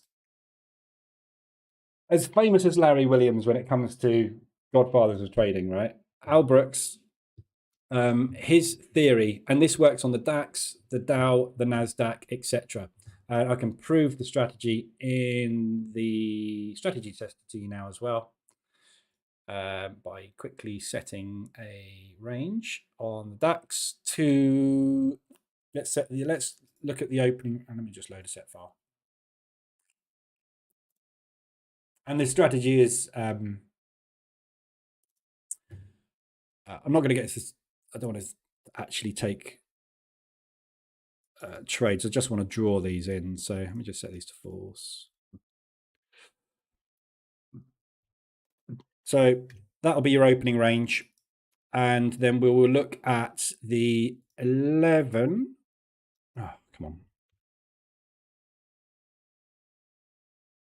I'll tell you what we'll do. We'll do the 10 to the 11:30. And I'll just make that the same as that. We'll close at end of day. Not going to take any trades. So Al Brooks's theory is very much the same as what you've just described there. And it is basically that 1.5 hours into a day stroke session, specifically with the indices, you will have found the high or the low of the day with an 87% accuracy, right? So if we let this EA run on the M5 chart, yeah, that is the 1:30 high. Sorry, the 1.5 hour high into the session, yeah? There you go, higher day within, a few pips. So there's your high of the day in. Yeah, move on to day 2. There is your low of the day in. Very unlikely it will ever get back there. We let the day unfold. There you go. Low of the day in. Right, that's an anomaly. That's one of the 13% where it doesn't work. Low of the day got invalidated towards the end of the day. High of the day, 1.5 hours was not. But you look at this and it doesn't really give you much of an edge. Yeah? 1.5 hours in, high of the day in. So one of these levels, 1.5 hours into a session, will be the high or the low of the day. So if you find yourself back at one of these levels at any point during the day, one of two things is going to happen, and it still gives you a 50-50 strike rate, right? But it gives you a level to trade from. So here was the short of the day. Here was the long of the day, because this range that is put in within the first hour and a half, and again, going back to the opening range breakout strategy, the 5-minute opening range, this is a rotation day, as you can see. But the 5-minute opening range will be where the initial volume, high volume, is entered for the day for this particular instrument. And then after there, the speculative move starts. So we know that the breakout from here, if it's going to be a trend day, it very rarely will come back to. This is why we get the runners. This is why today I'm sitting in whatever profit I'm sitting in, $3,000, because the opening range volume was put in from the commercial desk, and now the speculative desk is making its move. So the theory is now we are 1.5 hours in, right? So 9:30 candle there. Highly likely, if this move is over and we are not going to have a strong trend day today, highly likely this is where we're going to get to, and that's it. We're not going to get much further. However, if this is going to be a trend day, we will never come back and touch this level. And if we do, it's highly unlikely we will invalidate it. So you've got two options here. You can either get out of your trades after an hour and a half, and that is why most of my set files you will find close an hour and a half into the session, because that is usually, if we're going to get a pullback or a reversal, where it comes from, around about an hour and a half. Or if we do that, that's a beautiful short opportunity. Somewhere around here is a beautiful short if we're not going to have a trend day. The thing is, we never know from day to day whether we are going to have a trend day, up or down, or we're going to have a rotation day. We can't know. 18 bars, yeah, Albrecht says, as Tony's just said there, 18 bars. 18 bars is 1.5 hours. And the cash open is the first 5 minutes, yeah? So this is the cash, yeah, so this is the cash open.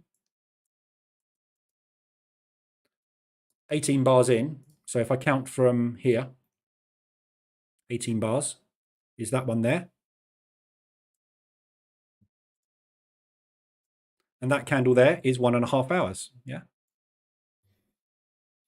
So this is Albrecht's theory. And you can use it in many, many different ways, obviously. So you could say, I'm going to short an hour and a half a day. When we get to this range, and this is something that I'm, again, it's on my list to test with the ORB EA. I want to take the candle from, I'm either going to look at the 15-minute range, so from 11:15 to 11:30, or I'm going to look at the 11:25 to 11:30, or possibly both as part of the same strategy, or taking a breakout of that level. Because what are we expecting to happen? We are expecting either a rotation day where we push, come back, potentially drop, or we end up somewhere in a rotation drawing that type of candlestick pattern, or we're expecting a trend day. Either way, when you get to that 18 candle area, 1.5 hours, if you take that range, you're going to be right most of the time in one way or another. What you don't know is if we're going trend or rotation. So if you take that range, the next breakout you get is either going to work or not. Exactly the same way as this morning, the initial cash balance opening breakout. It took a while, but when it went, it went. And you're going to get the same thing. So there's an argument for taking the initial opening range breakout, trying that once, trying the 18 bar, either reversal or trend continuation breakout, trying that once, and that's it for the session. Then move on to New York. Same process. So you take 4 potential entries or attempts at finding the rotation moves or the trend moves. Yeah, so it does work. It's a very I've tested this to death. Yeah, higher the day. Yeah, the higher the day was in, 1.5 hours into the move at the cash balance high. That was your short.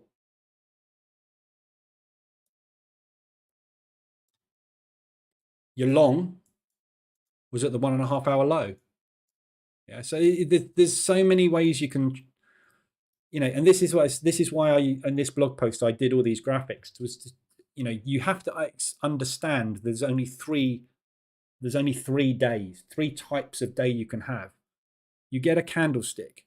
The next day after this candlestick can either be an inside bar, it can be an outside bar, or it can be a trend bar up or a trend bar down. There is absolutely nothing else that can happen. There is only 3 possible patterns. Universally, there is 3 patterns that can ever happen in one day. You don't know which it is. So when you start a trading day, you have a 33% edge that you're going to be right every single day of the week. Those are your odds when you start trading intraday. If you have a bias, obviously. For me, I find having a bias counterproductive, because if I'm biased short on something, I will do nothing but try and get in short all day. And if I get a trend day, all that will happen all day long is I'll go down candle, stopped out, down candle, stopped out, down candle, hopefully stopped out, because that makes me more money today. But you see what happens if you have a bias. Forget your bias, right? Look at what the market does after the opening cash balance is in. That's your bias. These guys are going long. Get on board. Don't try and fight it. If you get a rotation day, yeah, it's going to be really hard to make money. But look on a daily chart. How many rotation days? And we looked at this yesterday, didn't we? How many rotation days do you get And inside bar days do you actually really get when you look at a daily? Yeah, there's one there. There's a big one there, but you would have got a trend move out of that. Yeah, most of the time, you know, we that way, but we got big candle days, yeah, where we are closing way off where we open. That's what most of the day, you know, even there, you opened there, even though it ran all the way down there, you had that, didn't you? Yeah, and the lower the day here, that would have been within 1.5 hours. I can almost guarantee it. What happened this day? Let's look at this day. I can tell you what happened this day without even looking at it intraday. What happened was we opened, we pushed down.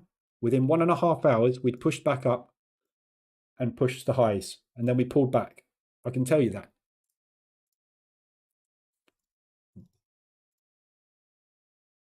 Never going to find out, am I? It's quite a few days back, wasn't it? There we go. So we opened.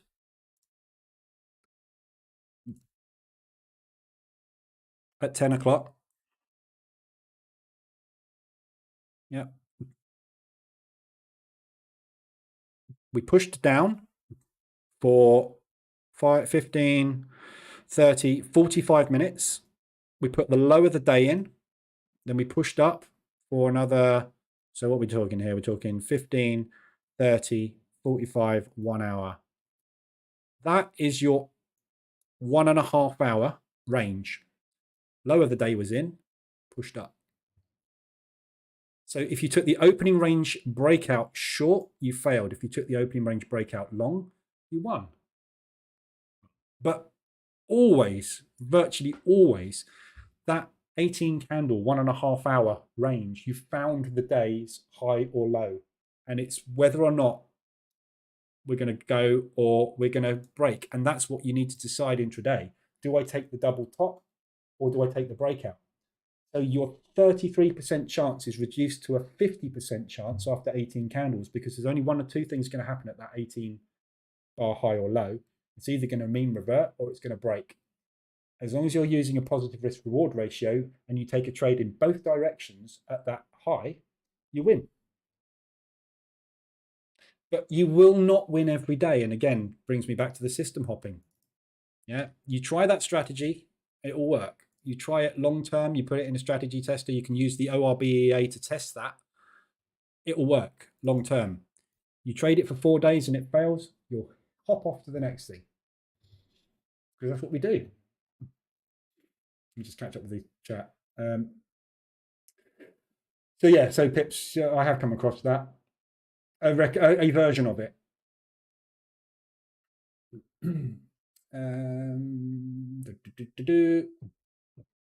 Tony, the guy is called Mass Sevener. You should check him out, as it would be good to get your take. He says he worked for the banks for 18 years and he knows the algos. Bollocks. Sorry, nobody knows the algos.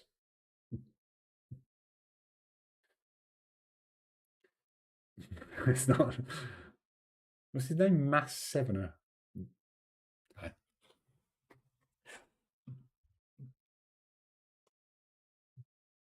I don't. Do you know what? I don't care whether somebody says they know something or don't know something. Yeah, it doesn't matter whether he's right or wrong, lying or telling the truth about knowing the algos. First of all, which of the 25,000 algos that change on a weekly and monthly basis does he know, or did he know 18 years ago, which aren't the same today?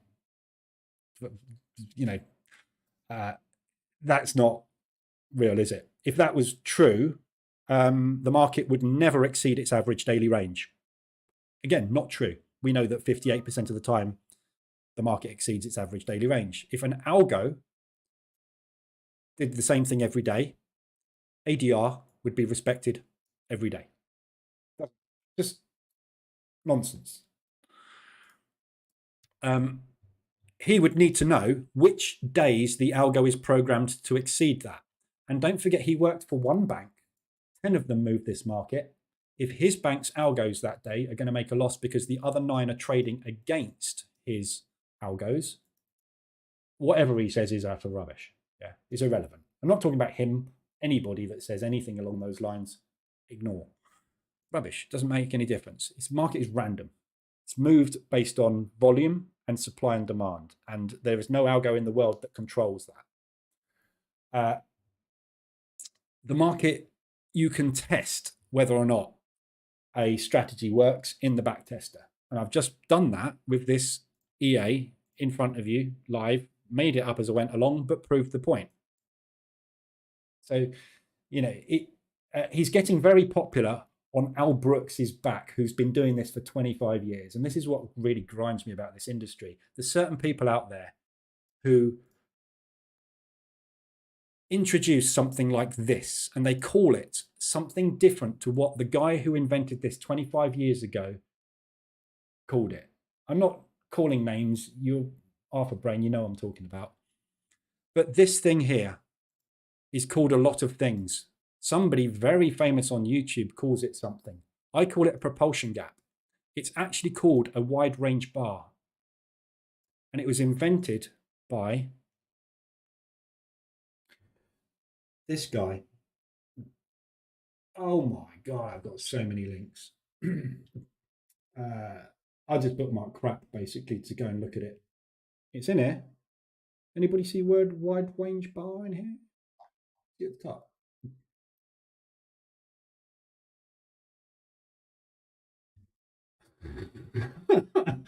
I really need to clean up these links. Some of this stuff. Oh my God. I haven't looked at this for years. There you go. Right. This guy, give you a guess as to how old you think he is. So this is the bloke that came up with what some people call the imbalance, or the whatever they call it. There's lots of names for this. It's a propulsion candle. Basically, it was invented by the guys that invented the Japanese candlesticks many, many years ago. All it is on a particular time frame, there's been a lot more orders placed in one direction than the other. The WRB strategy and analysis was invented by this guy. But what's happened is people have picked this up, realized it's pretty bloody good, and they've renamed it something else and regurgitated it onto the web. Right? This guy's copyright on his website is 2002. He's been trading longer than this. So this is a 30-year-old thing that YouTube wasn't around, Google wasn't around. This guy was trading this strategy on paper charts printed before the internet was invented. Yeah. The guy that is becoming very popular is regurgitating what Al Brooks has been talking about for 15 to 20 years. So, you know, it's just popularity on the web. It's got nothing to do with that guy. He doesn't, whether he works in a bank or not is irrelevant. It's a strategy and a theory that has been proven over decades. So watch it by all means, obviously, but go to the horse's mouth. Go and read Al Brooks' stuff. He would teach you the real reasons and logic behind it in a way that is probably a lot more digestible, to be honest. Al Brooks has got 3 books. Al Brooks, did I call him? Al Brooks has got 3 books. Al Brooks has got 3 books. And they're all absolutely brilliant. One is called Trading Price Action Trading Ranges. One is called Price Action Trends, and one is called Price Action Reversals. Again, what do I keep going on about all the time? There's only 3 strategies: a range breakout, a mean reversion, or a trend. Al Brooks came up with all of this years ago. Candlestick patterns, Al Brooks. Everything's Al Brooks. There's 3 or 4 people: Larry Williams, Al Brooks. There's a handful of educators who did work on Wall Street and did work in the industry years ago that came up with the stuff that made everybody money. And that all still works today. The problem is everybody has to regurgitate it in a different way and blows it all out into these lots of different things and charges courses for it and does all sorts of stuff.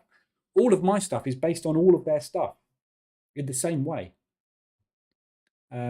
So, you know, as in the master. Oh, yeah, Mass 7ER, yeah, master. If you have a bias, then you need to wait for the market structure to show you that bias. Yeah, and market structure, you know, market structure isn't something that anybody has come up with. It's just what's happened in this thing forever. You know, market structure is market structure. I didn't come up with market structure. I don't claim to have ever come up with market structure. All I did was I struggled with market structure, so I built myself an indicator that helped me to see it. Because I struggled. The reason I built this thing is because I struggled to visually mark it on my charts. So I built something to do that for me in the way that I thought it would be easy to do. Yeah. So that's all that is. It's a market structure indicator. You know, it's not complicated. It's just, you know, but it's not mine. I didn't come up with market structure. If you call yourself the master, I'm sure there's some sort of psychological diagnosis associated with that, says the pro trader. Yeah. It's full of charlatans. $3,800 profit. Nice. That's not saying this guy's a charlatan at all by any means, obviously. I don't even know him. But all I'm saying is just be wary of anybody that says that they know something. It's like this thing that ICT came up with, which what's it called? The interbank. Oh, I can't remember what it is. There's a term he uses, which is I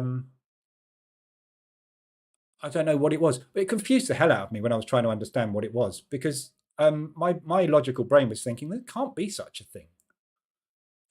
If there was such a thing, wouldn't the world know about it? You Google it.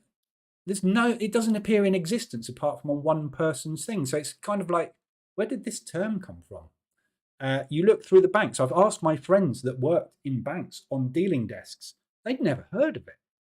I can't remember what it's called, but whatever it was, you know, and when you get people throwing things out that used to come from the banks that seem to have the whole purpose of coming out of a bank and trying to sell something is you've got a secret source that no one else knows about.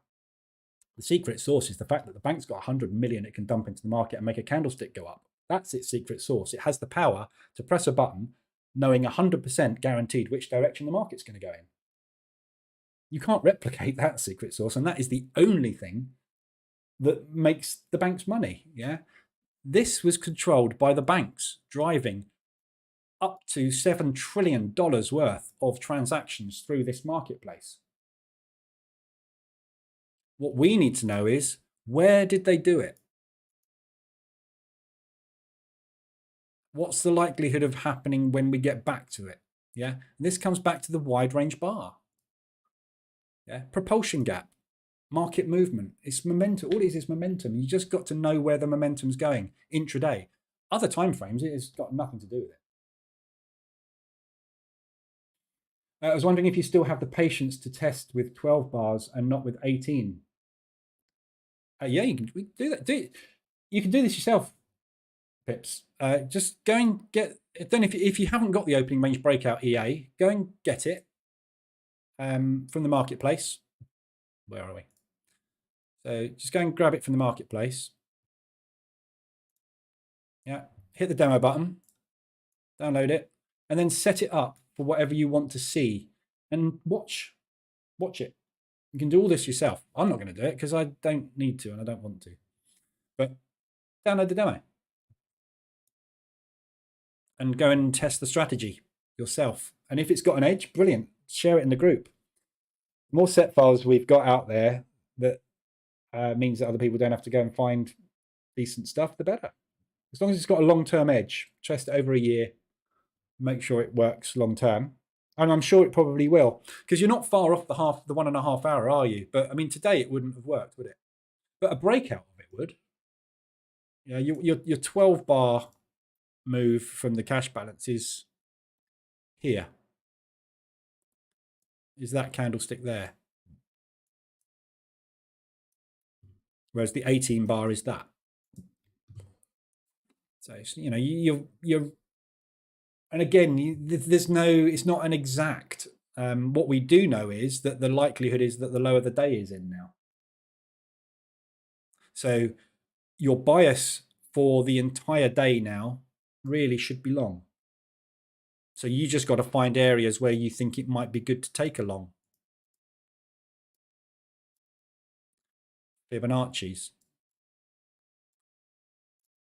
Support resistance. Yeah. Doesn't matter what you pick, how you get in, your odds of every time you hit the button with a stop loss of 50-50, doesn't matter when you get in. Out, finally. 2,400. Good day. Nice ORB.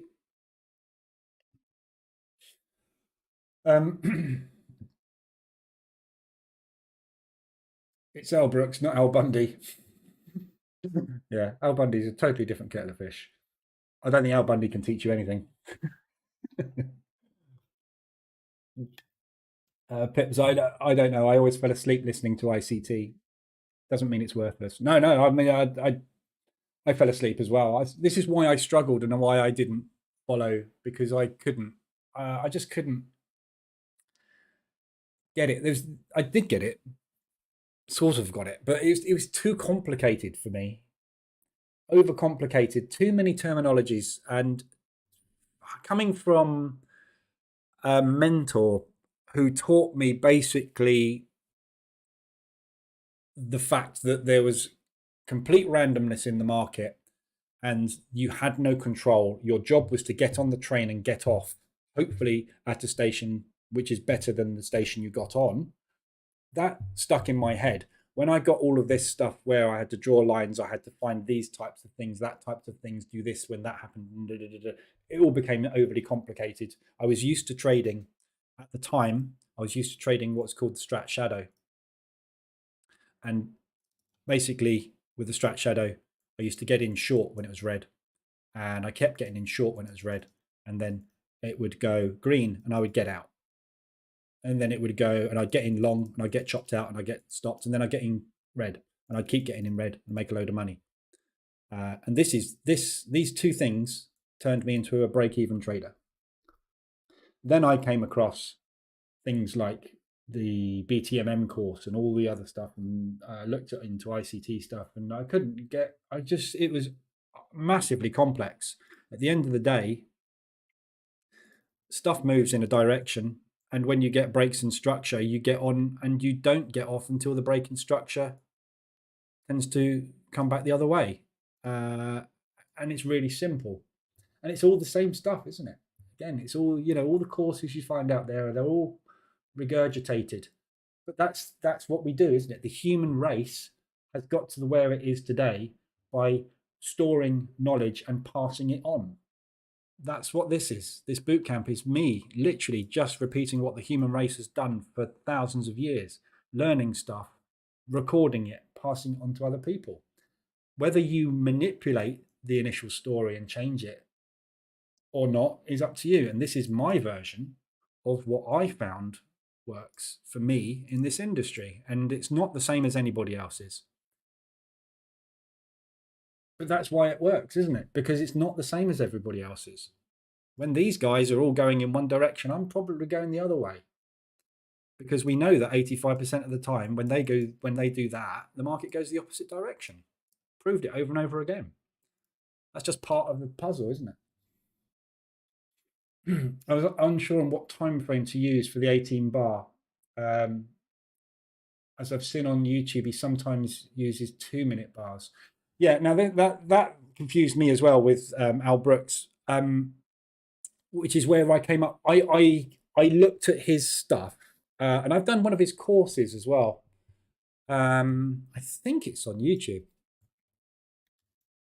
I'm not sure, but there's a paid version of his course, but there's lots of free ones. And I think it's all in here. I mean, you've got to go through it all. But the guy's written books basically on it. The guy with glasses, somebody said. Yeah, there you go. So Al's got glasses. It will all be explained in the webinars. Yeah, these are the ones I've done, futures.io. So, okay, that's where I got it. 80% of days have reversals on open. 90 minutes, 1.5 hours. That confirmed it for me. So it doesn't matter what time frame you look at. It's 90 minutes, 1.5 hours. If you're looking at, and that's why I settle on the 5-minute time frame, because 90 minutes on the 5-minute time frame is 18 candles, and he talks a lot of the time about 18 candles. So he's obviously using the 5-minute time frame to produce that 90 minutes. If you're looking at it on a 2-minute, you've got to do 18 times 2.5. That will be what your 90-minute candle will be. Yeah. So, you just got to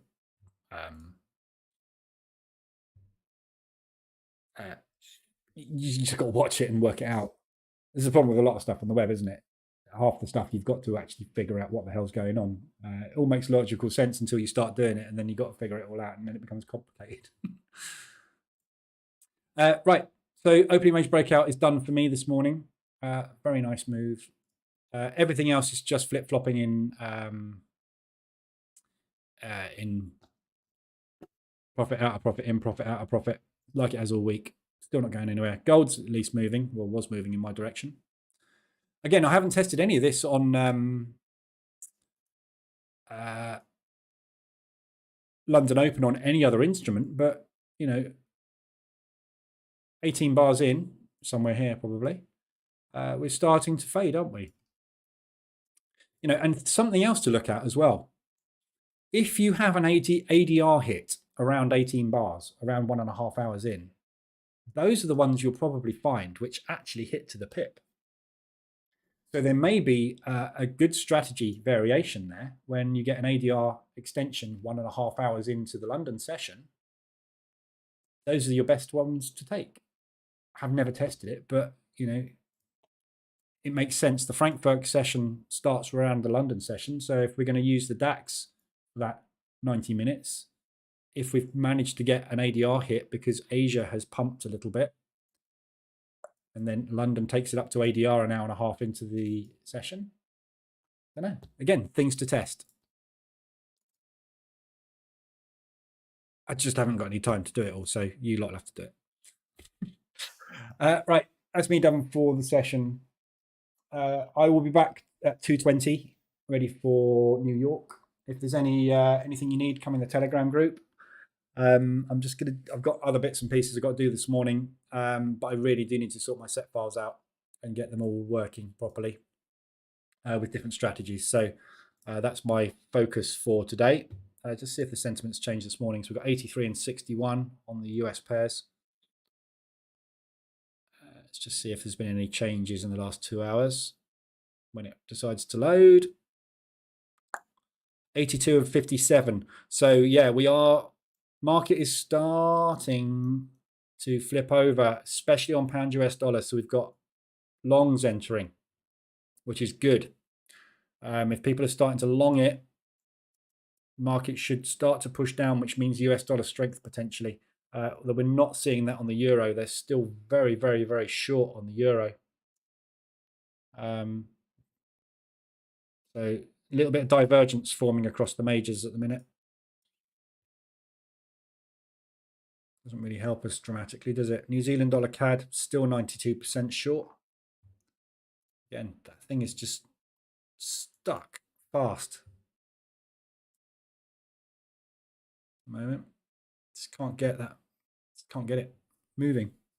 What's happening with my gold trade? Before I go, my little gold scalp. Oh, I've been too short. Look, I got triggered in without the reversal alert. This is why you wait for the candle close. Yeah, didn't get the reversal alert because we pinned it. But I will put my stop on there anyway. So let's see if that reversal works this morning. Silly little profit. It's only like $30. Risk is going to be about 30. So it's 1-to-1 using the average. We'll see how that plays out. Right.